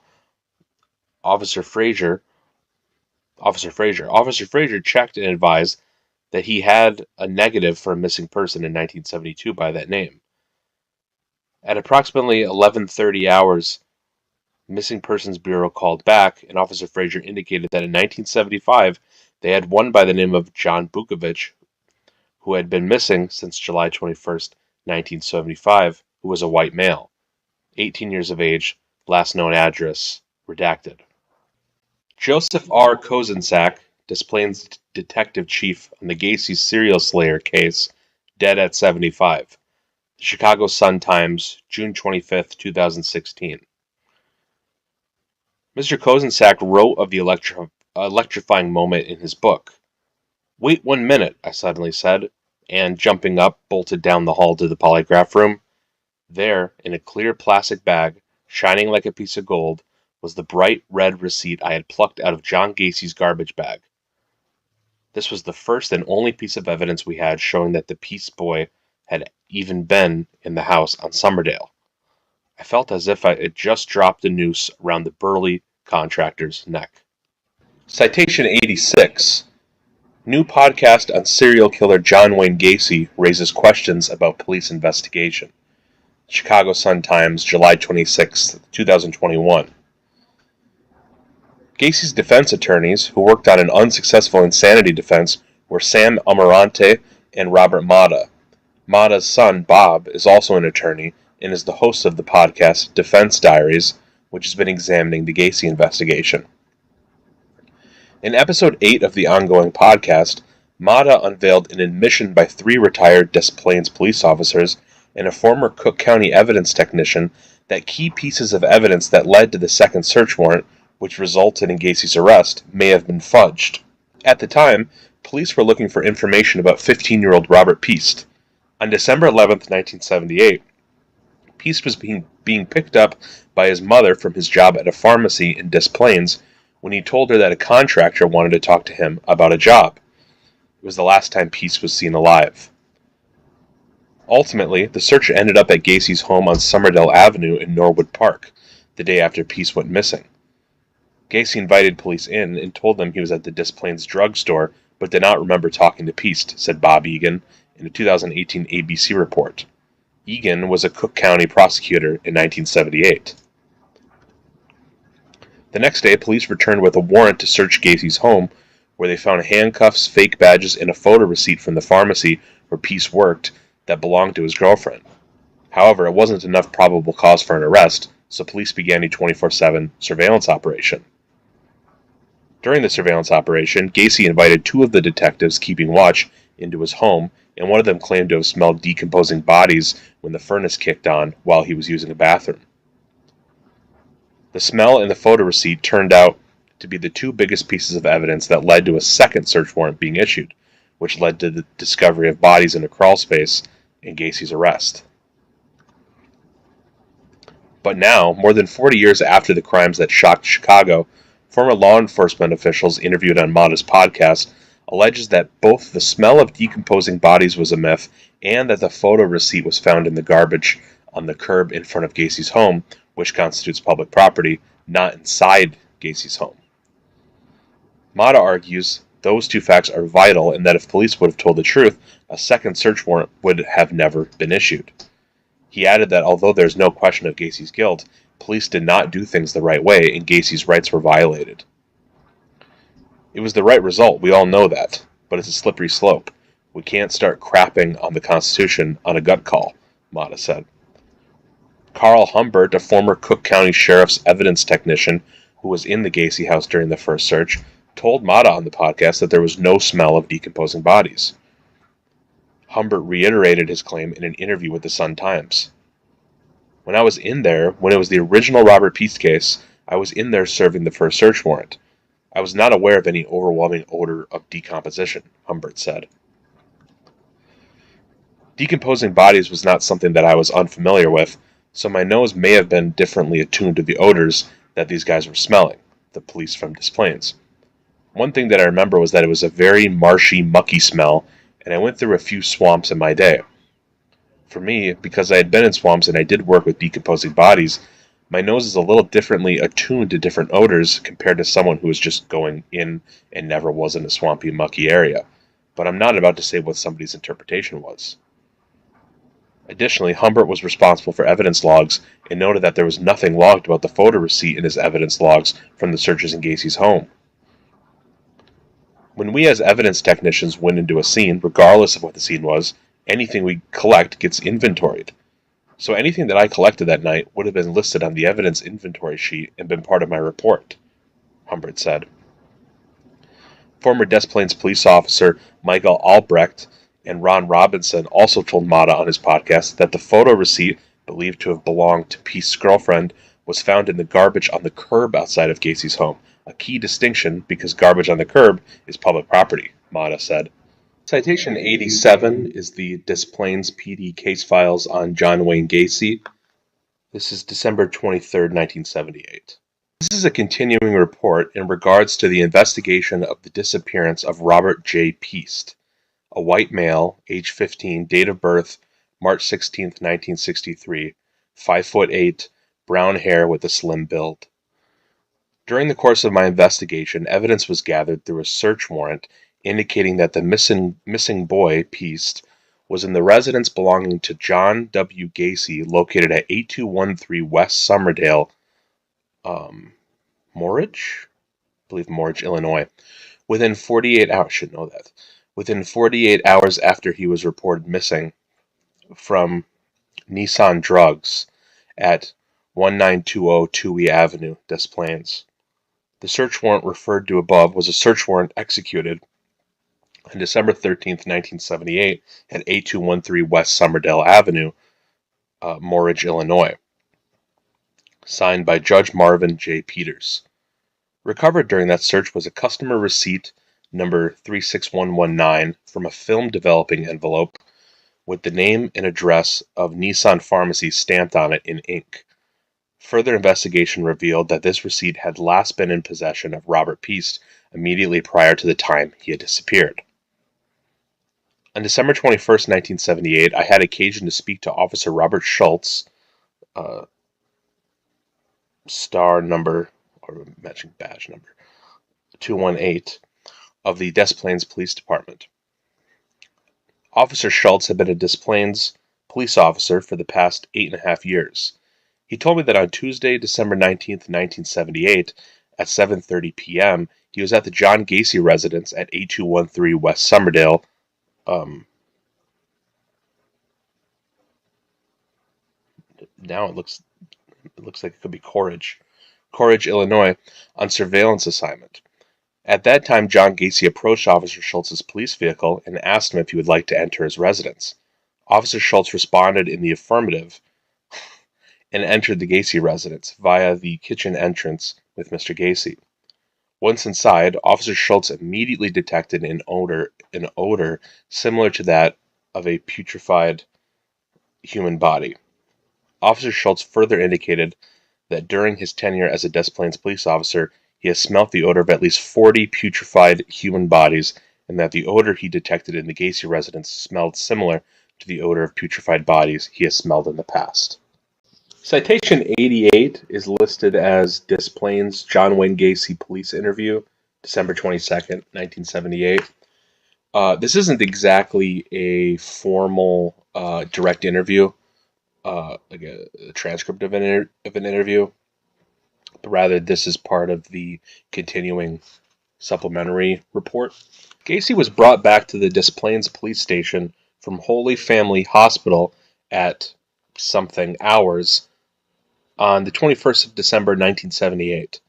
Upon arriving at the station, Gacy was escorted to our security area, to the security area by officers Albrecht and Kackmeister.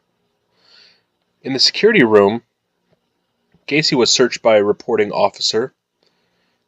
Gacy was then read his rights under Miranda and asked if he understood these rights. Gacy indicated he understood his rights. Gacy was then given a copy of the Miranda waiver and asked to orally read each statement on the waiver and place his initials after each statement. Gacy complied and signed the Miranda waiver, also indicating the date and time and then giving it back to the reporting officer. This was witnessed by officers, I think it's Hackmeister and Albrecht. Officer Hackmeister was then momentarily called out of the security room. The following is a summary of the statement and interview with John Gacy at the above date and time.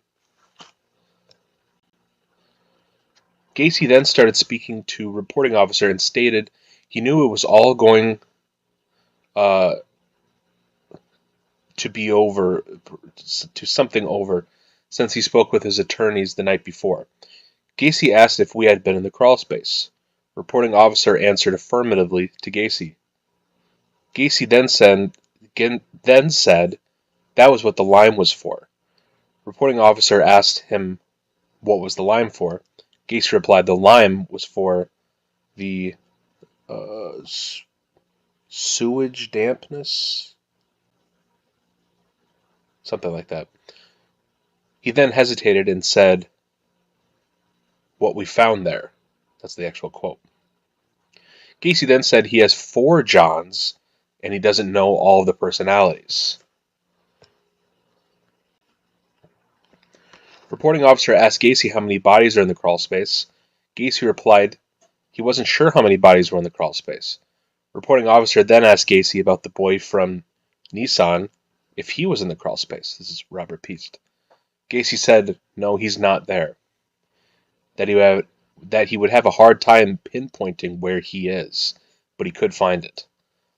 Officer Hackmeister then came back into the room, joining John Gacy and reporting officer.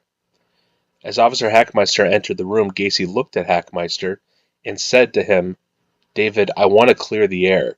I know the game is over. The lime was used to cover the smell. The bodies down there have been there a long time. There is more bodies off the property." Gacy then said he is bisexual, not a homosexual. Anytime Gacy did anything in sex, he did not use force. It was always by consent. Gacy said he never forced anybody. He is not that strong and is unable to fight with anyone, especially with his heart condition. Okay, this is key here. Gacy then asked, "Who else do we have in the police station?" "There are others involved." He was asked how they were involved, directly or indirectly. Gacy answered, "Directly. They participated in it." Interviewers then asked him who was involved. Gacy answered it was his associates, several of them. He then mentioned the names Rossi and Cram. It's hard to tell here what it says, he did something mention another, I believe, name.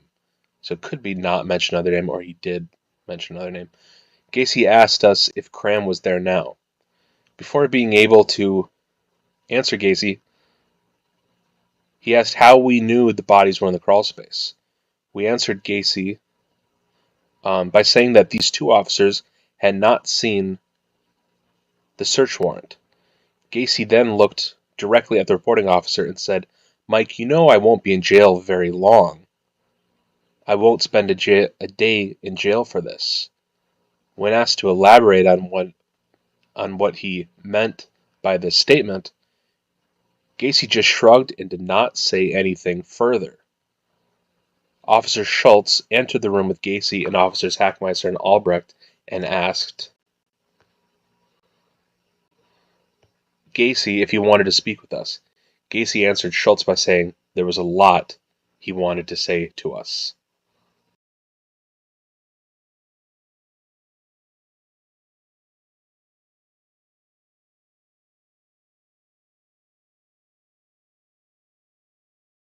Gacy ordered youths to dig graves. The Daily Republican Register, February 13th, 1980. Rossi and Cram testified Gacy, despondent over a 10-day police surveillance and the disappearance of Des Plaines youth, told them he had admitted to police he was involved in the syndicate slayings of more than 30 youths. Cram said in 1976 he found several wallets in Gacy's garage, so-called souvenirs of Gacy's victims, and asked Gacy if he could use the identification cards to drink in bars. "He told me I didn't want those," Cram testified. "He said they were from some kind of deceased people.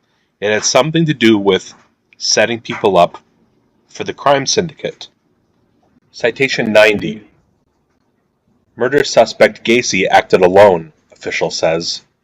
The Des Moines Register, January 2nd, 1979. The reports of a manhunt for an accomplice or witness began after a victim of an alleged assault involving Gacy, Jeff Rignall, 27, said he was convinced Gacy had an accomplice. Rignall has charged in a police complaint that he was chloroformed and raped by Gacy last March. He was then driven back to near his home on the north side of Chicago and dumped out of the car. He has told reporters there were indications a second person was in the home during the alleged rape. If there was an accomplice or at least an observer when Gacy was abusing me, why couldn't it have happened in other cases? Rignall said. One investigator, who asked not to be named, said, "There have been several reports of persons surviving sexual attacks, like Rignall. Maybe there was somebody else in the house. Maybe that's why they survived."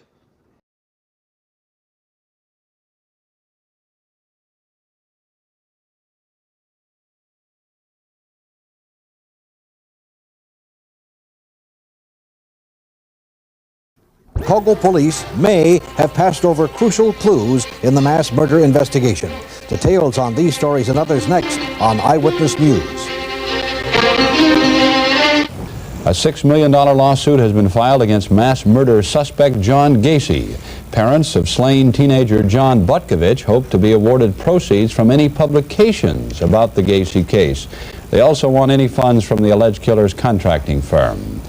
Tonight, Jay Levine continues his close-up look at the Gacy case and how police may have overlooked evidence that could have prevented the murder spree. A careful examination of police and other official documents by Eyewitness News reveals that John Gacy came into contact with authorities more than half a dozen times, allegedly involved in crimes ranging from kidnapping to rape and assault. His name came up in connection with missing persons. He was even linked to a theft committed with the car of one of his victims. These police contacts came not with unrelated, relatively unsophisticated suburban departments, but with one of the biggest, best equipped and trained departments in the world. Even so, using the same combination of bluff and bluster with which he talked his way into being photographed with dignitaries, Gacy managed to talk his way out of each and every beef. Said one former employee, he had a way of getting what he wanted. He was a master con man. And he was good. I mean, he got whatever he wanted, you know. He did what he had to do to get what he wanted. That was his philosophy. In August of 1975, Johnny Butkovich's car was found abandoned at Lawrence and Sheridan. The 18-year-old's jacket, wallet, and keys inside. The last time his parents saw him, he was leaving to confront John Gacy about some back pay. And this youth police, he told me, he talked with the Gacy refused to talk to him. And he should know right away something wrong. If Gacy don't want to talk to him, something wrong right there. Area 6 youth officers considered Butkovich a runaway. Youth Division officers from Areas 5 and 6 were out looking for John Gacy again 5 months later. Responding to reports of a man named John cruising the uptown area picking up young boys, they followed him for over a month, questioned youths going in and out of his Norwood Park Township home, and came up empty. Later that year, Taft High School senior Greg Godzik disappeared just after telling his girlfriend that 1976 had been the best year of his life. His mother told Area 5 youth officers to check out the man Greg had worked for, John Gacy, and then called Gacy herself. I talked to him. I called him up to find out if my Gregory called. And he said he did, and that he was going to come to work. And I says, well, did he ever come? He says, no. And I says, how do you know it was Gregory? And he says, because he had him on his tape, you know. And I asked him if he could play it back. He said, no, he erased it, so I wouldn't know. Did you ever tell the police about your conversation with John Gacy? Yes, I'm sure I did. Police would have had no way of tying Gacy to a 19-year-old who disappeared barely a month later, except we've learned that this time he got careless, taking and then selling John Zick's 1971 Plymouth Satellite to Mike Rossi. Gacy and Rossi, other employees say, were like father and son. In December, Rossi was brought to the house on Summerdale to point out the location of holes he admitted digging in the crawl space. He claims to know nothing about the bodies. It was Rossi's failing to pay for a tank full of gas in September of 1977 that brought police to Gacy's home once again. He and Rossi straightened out the beef about the gas, and in the process, convinced police to close the Zick missing person file. This letter was sent to Zick's parents. Dear Mr. and Mrs. Zick, I was unable to locate your son, but I did learn that he sold his auto in February of 1977 and told the buyer that he needed the money to leave town. But no one seems to be able to explain why, if Zick needed money, he left behind 2 paychecks, all his possessions, and even bought new license plates for the car the day he disappeared. Had Chicago police bothered to check, as we did, the original title to Zick's car, note the signature, and compared it to the title transfer filed when the car was allegedly sold by Zick to Gacy and Rossi, again note Zick's signature, it would have been obvious to them that something was fishy. John Zick did not sign the second time, 18 days after he was reported missing. He was undoubtedly already dead. Area 6 homicide sex officers in the state's attorney's office also took Gacy's word against that of the teenager he allegedly abducted at gunpoint near Lawrence and Western in December. During that assault, the 19-year-old youth tells me, Gacy bragged of having killed others. He claims he told all this to police. In light of Jeff Rignall told a similar story 3 months later. He succeeded in having Gacy arrested last summer, but it was while that case was pending, Gacy free on bond, that Des Plaines teenager Rob Peace disappeared and set in motion the chain of events that led to the gruesome discovery of bodies in Gacy's basement. Police not does good job for my son, not for the rest of those kids. If they follow those things, investigation, maybe Johnny only be dead. Only Johnny, maybe rest will be unalive. Rest of them have to be dead. We requested an interview with Chicago Police Superintendent James O'Grady, a man who's known to be quite upset about police handling of the Gacy case. The request was denied. O'Grady said any comment on his part would be improper and in violation of a gag order imposed by a circuit court judge. In the meantime, we've also learned that 3 former Gacy associates are still under investigation for their involvement in or knowledge of the assaults and murders. One of them, Mike Rossi, will be ordered to hand over handwriting samples in connection with a forged title transfer. Rossi, sources say, has already hired former State's Attorney Ed Hanrahan to represent him. Citation 92. Victim's sister slain in 1972. Chicago Tribune, January 29, 1979. For the family of John Mowry, identified Saturday as one of the 29 bodies authorities have recovered and linked to accused killer John Wayne Gacy, the bitter tragedy of murder has hit twice in the last 6 years. On November 9, 1972, John's sister, Judith Mowry, a 21-year-old clerk typist for the county assessor's office, was found stabbed to death in her blood-stained North Side apartment. It hurts more than you can believe, said Robert Mowry, 25, a brother of both of murder victims. Something like this hurts a family pretty bad. Judith, who had been living with her mother and stepfather, Dolores and Robert Nieder of 2151 West Sunnyside Avenue, had moved into her third-floor apartment just 2 months before her slaying. Her mother explained at the time that Judith moved because she loved animals and wanted to keep pets. Judith's slayer has never been found. The case is not closed, Robert Mowry said. John Mowry had just completed 18 months with the Marines when he returned to Chicago in early 1977, Robert Mowry said. At age 19, John moved away from the family home to live in an apartment at Corll and Western Avenues with a friend who the family knew as Mike.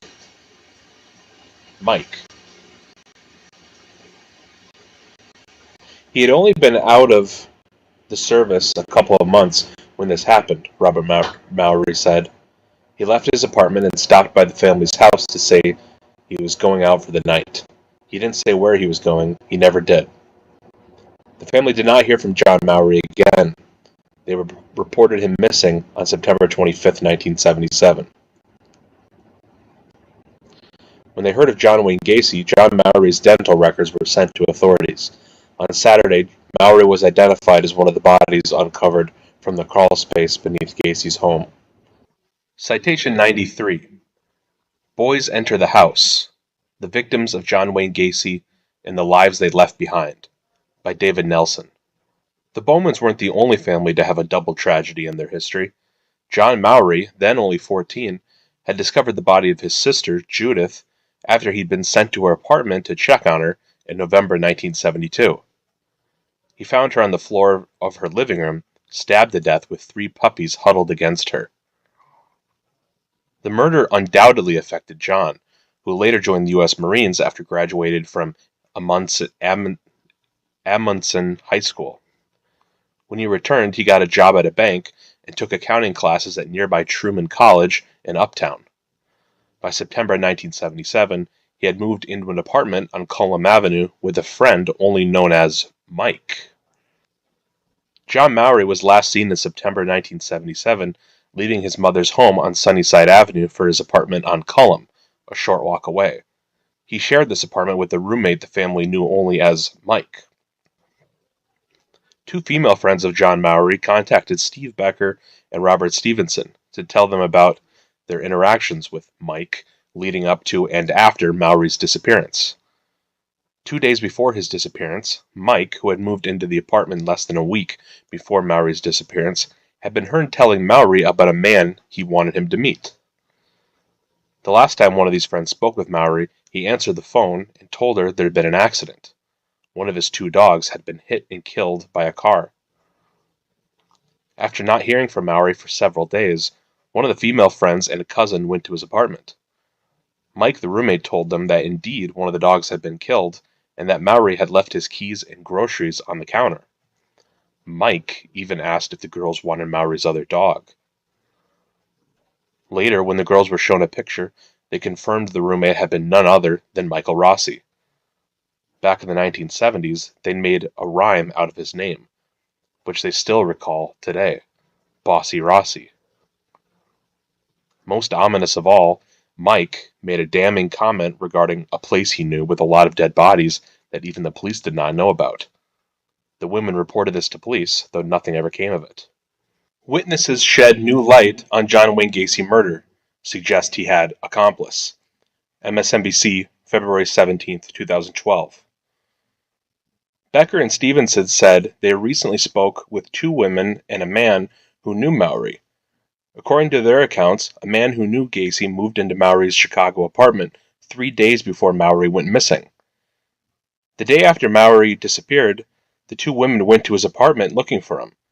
While there, they say, the roommate told them he knew of a location in the Chicago area where dead bodies were stored. He told us that he knew of a location where there were a bunch of dead bodies that nobody knew about, not even the police, which I remember very clearly because he said this with such a terrible smirk on his face, one of the women told WGN. The women also spoke to the Chicago Sun-Times. Neither WGN nor the Sun-Times used their names because the women said they still fear the roommate. Citation 94. Trails end. Gruesome clues lead to an attic altar. Chicago Tribune, October 12, 1987. Handsome looks and rarity alone won't earn investigators, who were questioning anyone they could find who knew him. Authorities learned that Gecht twice had done construction work for John Wayne Gacy, the convicted murderer of 33 young men and boys. A friend quoted Gecht as saying, "The only mistake Gacy made was burying the bodies under his home." This is, of course, Robin Gecht of Chicago Ripper Crew fame. They are trying to promote the fact that they prosecuted the case properly with Gacy as a sole serial killer. That, in my opinion, is absolutely preposterous. Gacy was working with accomplices, and now we have evidence to show that actually Gacy was connected with this nationwide human trafficking ring that operated right here out of Chicago. Here is evidence of a Gacy connection to John Norman's Delta Project. Norman's partner was this man, Philip Paschke. As these records show, Paschke also worked for John Wayne Gacy. When Gacy was in prison, he wrote this note with details about Paschke. He writes Paschke was dangerous and pimps girls, boys for sex or movies. I don't recall ever having seen this. It appears to be a pay stub, and I do recognize Gacy's signature up there. Terry Sullivan was the prosecutor in the John Wayne Gacy case. For the past 5 nights in News Extra, we've heard an extraordinary story told by a desperate man. John Wayne Gacy is trying to rewrite history and retry his case. Tonight, Gacy's story focuses on the house on Summerdale. For years, it was his home.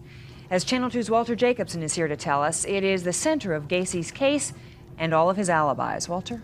Linda, as you know, it was the house on Summerdale that he buried 26 of the 33 bodies. It was his home and his office as well, and he now says there was so much going on inside that house that any number of people could have been involved.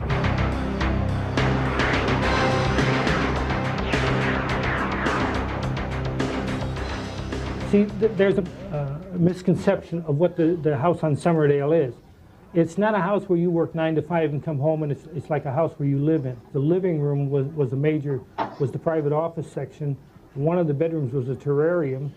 The kitchen was more like a fast food kitchen. He's painting a picture of a busy place, but conveniently omitting the crawl space, which he divided into plots like a cemetery, numbers 1 through 26, 6 feet by about 3 feet, and 1.5 feet deep. That was under the house. Up above 8213 West Summerdale was not only where Gacy lived, as he says, but headquarters for his company, PDM Construction, and a flop house for PDM employees, upon whom Gacy is now laying the blame for the murders. We have always contended there's others involved. At the time of my arrest, there was 4 other suspects. 3 of the suspects that we knew that they knew then was Michael Rossi, David Cram, and Philip Paskey, all employees of PDM contractors, all with keys to the house on Summerdale. And they had friends, Gacy says, and friends of friends, as he weaves for me an alibi. There was Michael Rossi, for one, who worked for PDM and actually lived there during the time of the murders. Gacy and Rossi socialized in the house with Johnny Zick, victim number 3, the night he was murdered. I met him the night he was killed because I met him with Michael Rossi. I had a drink with the 2 of them, and then I left. And when I next seen the individual, he was dead. Where did you see Why him? didn't I say something about it? Because it wasn't my business, and I stayed out of other people's business. Where did you see him dead? In the house on Summerdale. And did Rossi tell you who had killed him? No, Rossi didn't say nothing. Rossi was sleeping on a couch. I just left. And how did he get buried? Do you know? He was buried in the crawl space. When I come back, he wasn't there. So, Walter, that's your guess as to who put him in the ground in that. Gacy finds a corpse in his living room and doesn't say anything because it's not his business? Well, if you don't believe that, he has another story about being so high on drugs he didn't know what he was doing. No, I started back in 1984. I started taking 10 milligram of Valium, and by the time 1978 came around, I was doing 130 milligram of Valium. But then I was moving 80 jobs a year, and I was working 16, 18-hour days, and I just had to have something to take the pressure off. So the next thing people wonder is what about the smell in the house of decomposing bodies? Gacy has a lasso opso story for that. When I was arrested, they claimed, well, there was this putrefied odor in the house. And I contend that was a lot of hogwash, too, because one Officer Schultz claims on the 18th or on the 19th that as he came into the house, we had come into the house, and my little Lhasa Apso was in the house. And, of course, he had been locked in the kitchen, you know, all day. Well, a little puppy, he piddles, see, and while he's piddling and while he is doing his business on the paper and that, you can imagine what it smells like if you go into a closed room.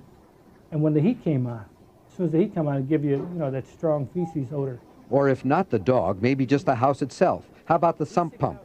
You know, I found it as odd when we bought the house that a house with a crawl space would need a sump pump. But then I learned the first time it rained that this ground gets wet under there, and the crawl space actually floods up to a foot deep in water. And then as it recedes, it puts out a musty odor. There was always a musty odor in that house. These excuses, and the ones we've heard all week, are the bases for Gacy's appeals, which are expected to go on for another 2 years, maybe 3, before his death sentence is carried out. What have 13 years of thinking about that done to John Gacy?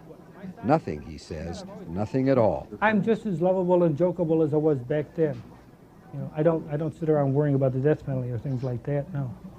How could you not? If you believe you've lived your life the right way, then you do not have nothing to fear, in my case. You're not worried about facing God? No.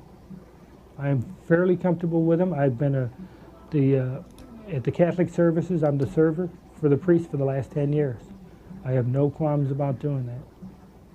I've had confession, I have communion, and I am at peace with myself. That's what he says, that he's at peace with himself, but he seemed to me, to be highly agitated and very frightened about death. He says he's religious, so how could he not be afraid of death or what'll happen to him after death? Clearly, John Gacy's afraid enough to be doing whatever he can to avoid his execution, making a... But according to Gacy's receipts in court records, Gacy's plane ticket shows he flew to Pennsylvania September 12th and didn't return until the night of the 16th, the day after Gilroy was last seen alive. Could someone have been helping Gacy? Listen to this recording of a phone conversation between Gacy in prison and a friend in Chicago. Well, I wasn't even in Illinois when 16 of these so-called individuals disappeared. On death row, time is running out for Gacy. The Philadelphia Inquirer, April 17, 1994. Gacy claims not to be profiting from the interest, but others certainly are. There have been dozens of books written about him. There's even a 900 telephone number that the curious can call, and for $1.99 a minute, listen to Gacy proclaim his innocence. Gacy denies getting any of the proceeds. He also denies having anything to do with the $1.99 a minute 900 telephone number that has cropped up recently. Callers to the line can hear Gacy proclaim his innocence in his high, intense voice full of outrage. In the messages, Gacy suggests the murders were committed by his contracting employees, who had keys to his house. There were 12 keys out to the house, he says.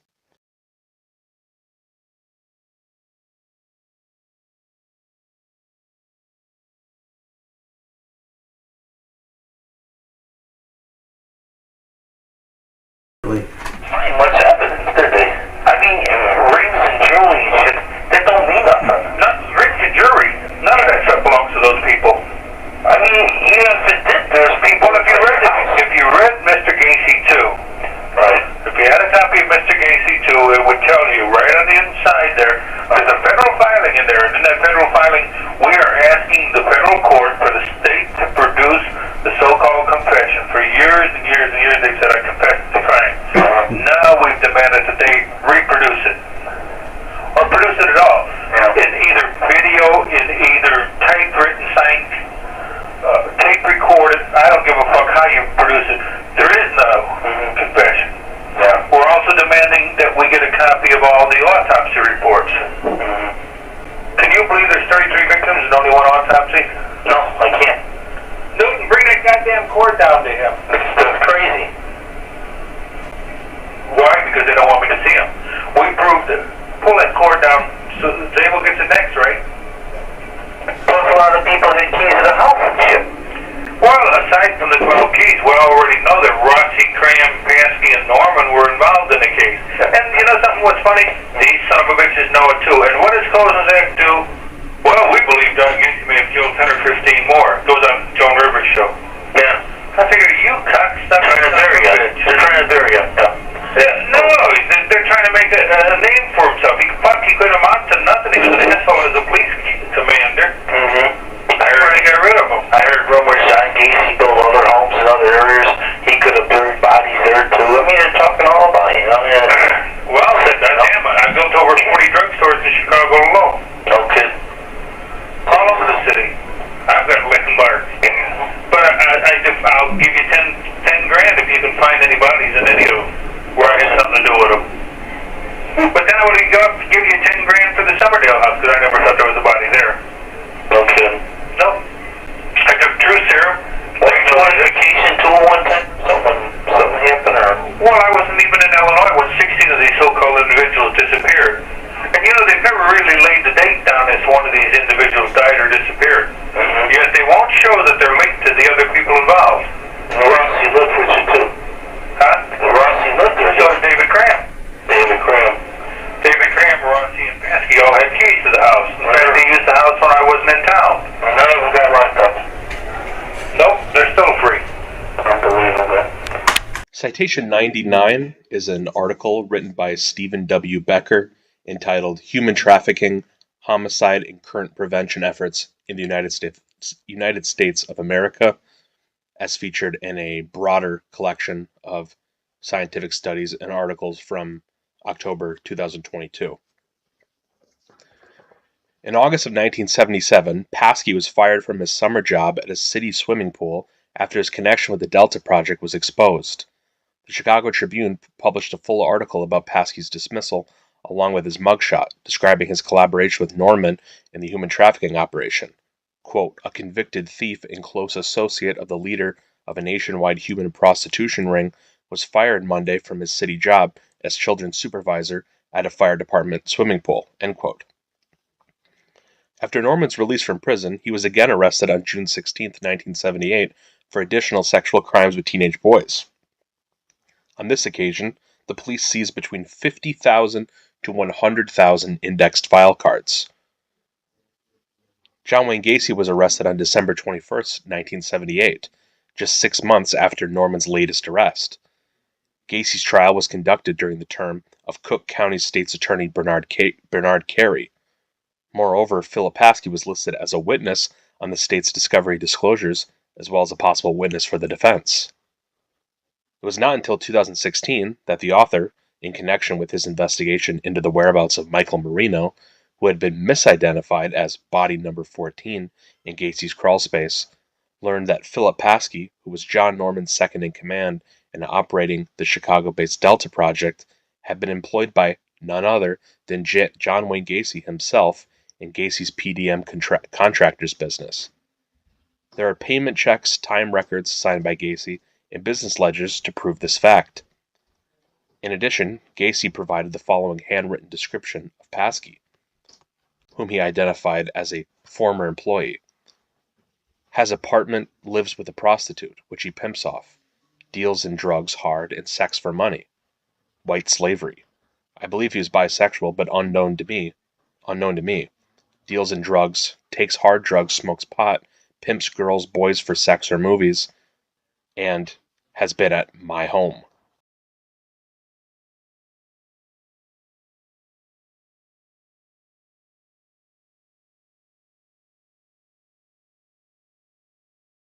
Say of it is, they want you to believe that I and I alone committed these murders, and I had nothing to do with the murders of anyone. If anybody was involved, then how many people are we talking about beside yourself? We believe there was 4 people involved, and that would be Michael Rossi, David Cram, Philip Paskey.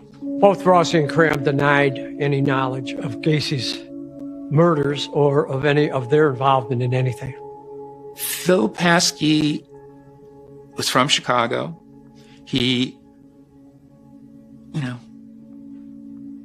was one of those people who got into trouble, did a little drugs, did a little of this. And somehow John Norman came into his life. So the story goes like this. There's a guy named John Norman. Norman does some jail time for assaulting some kids in Homewood, Illinois.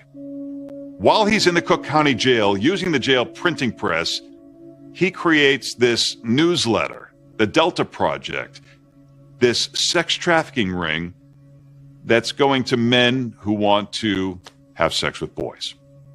And while he was in Cook County Jail, he met Phil Paskey. And when he got out of jail, Cook County Jail, Paskey took over the operation of Norman's operation. Here we've got a Philip Paskey who had a newsletter going out of the Cook County Jail. And here he is involved with a guy named John Norman. And John Norman was running Boys for Hire. They were making snuff films with young boys. To me, they were pimping them off. They were selling them. So the connection is this. John Norman, running the Delta Project sex trafficking ring, has an assistant named Phil Paskey. And guess what?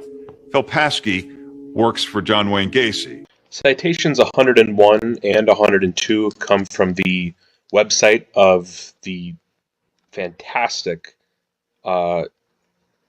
documentary producer Tracy Ullman, who managed to obtain court documents of the household inventory list coming from Gacy's house. And some of what it details are very telling here. So, for example, right here, this is the office. You can see in drawer A, files list of phone numbers. Drawer B, there's something referred to as homo list of phone numbers. Drawer F, confidential files, list of payoff, city inspectors, political men, personal income tax files, files on 5 bank accounts, checkbooks, credit card files, insurance files, personal, private list of known homo, politician, sports figures, county and city employee. Then it goes on here, like right here, it's hard to read here, but files, pictures, etc. Card files. Then it gets into like camera equipment. In drawer C, cameras, 2 Polaroids, 108 film, and then like the values, Kodak 110 flash camera, 35 millimeter camera, electronic flash, 2 SX70 Polaroid push button, 1 Kodak automatic 8 millimeter movie camera with attachments, and it goes on. A lot of the telling things are already in highlighter here. 5x7 PDM card file box with card files inside of it. Corvair movie screen. Citation 103. Success, public service masked Gacy's dark past. The Wichita Eagle, December 28, 1978. He was very hardworking and popular in his community, always giving block parties and dressing up like a clown, said Robert Martwick, the Democratic Township Committeeman who nominated Gacy in 1975 to an appointed job as Secretary-Treasurer of the Norwood Park Township Lighting Commission. The commission maintained streetlights in the unincorporated areas of the township. Martwick said he recommended Gacy for the job based on his activity in the neighborhood. He said he wanted to make it a better place to live and said that someday he wanted to run for elected office, Martwick said. Martwick told Gacy that to run for office he should become well known in the community to help people out. As part of that campaign, Gacy designed a clown outfit, had himself photographed in it, and entertained at parties and children's hospital wards. Gacy passed out cards saying he was a Democratic precinct captain, which Martwick said Gacy never was. But Martwick said he didn't stop Gacy from using the cards because he was such a good worker. Citation 104. Gacy shows multiple personalities, says lawyer. Chicago Tribune, December 29, 1978. Amirante, 30, who knew Gacy when they were both Democratic precinct captains in Norwood Park Township, said he tried to reach the head of the public defender's office to say he was quitting. But I didn't have his phone number, so what am I going to do? Asked Amirante. He said he resigned as soon as the public defender's office opened for business the following morning. His name also appeared on a federal lawsuit filed by Gacy on December 19th, charging that Des Plaines police were harassing him and depriving him of his civil rights. Asked why his name appeared on the suit while he was a member of the public defender's office, Amirante said, "I have no idea." He said he talked with another attorney who was handling the matter for Gacy several days before the suit was filed, but did not offer permission that his name be used. Gacy is scheduled to appear Friday in the Des Plaines courtroom charged with the murder of 15-year-old Robert Piest. Amirante also admitted he served as the lawyer for the Norwood Park Lighting District, which provides streetlights in the area, for the last year. He said he received a very small fee for the legal work and said he does not believe it violated court rules. I was a good public defender, and I represented my people to the utmost. I saw no reason not to do a little something on my own time, he said. Citations 105 and 107 is Why Didn't Gacy Kill Me? From the Chicago Tribune, December 24th, 1978. Apologies for the small font here. I'll try my best to read this. This is concerning this first picture here on the left. Murder suspect John Wayne Gacy liked to think of himself as playing a political role. Photographer Martin Zielinski of Chicago told the Tribune that Gacy asked him to attend a groundbreaking ceremony that spring at Resurrection High School, 7500 West Taycott Avenue, for a senior citizens facility. Gacy wanted Zielinski to take his picture shaking the hands of Mayor Blondick, who was among the politicians present. Another time, Zielinski said, Gacy asked him to shoot pictures of homosexuals. I told him that was illegal, he said. Johnny said that if you're smart, you won't get caught, that there was a good buck to be made. Citation 106. Gacy, Rosalind Carter had a picture taken together. The Arizona Daily Sun, January 22, 1979. He was a Democratic precinct captain, and she was the wife of a Democratic president. She shook hands with him at a Polish Constitution Day reception in Chicago, and ever-present photographers snapped pictures. She later autographed a photo for him. To John Gacy, best wishes, Rosalind Carter. He later was indicted for at least one murder and linked by police with the killing of more than 30 young men after having sexual relations with them. The reception was last May 6th. Mary Hoyt, the First Lady's press secretary, commented on the picture Sunday after the Chicago Sun-Times published a copyright photo of Mrs. Carter with Gacy. I can confirm there was a picture taken with Gacy, Mrs. Hoyt said, adding that Mrs. Carter autographed it and probably sent it back to the group which organized the visit.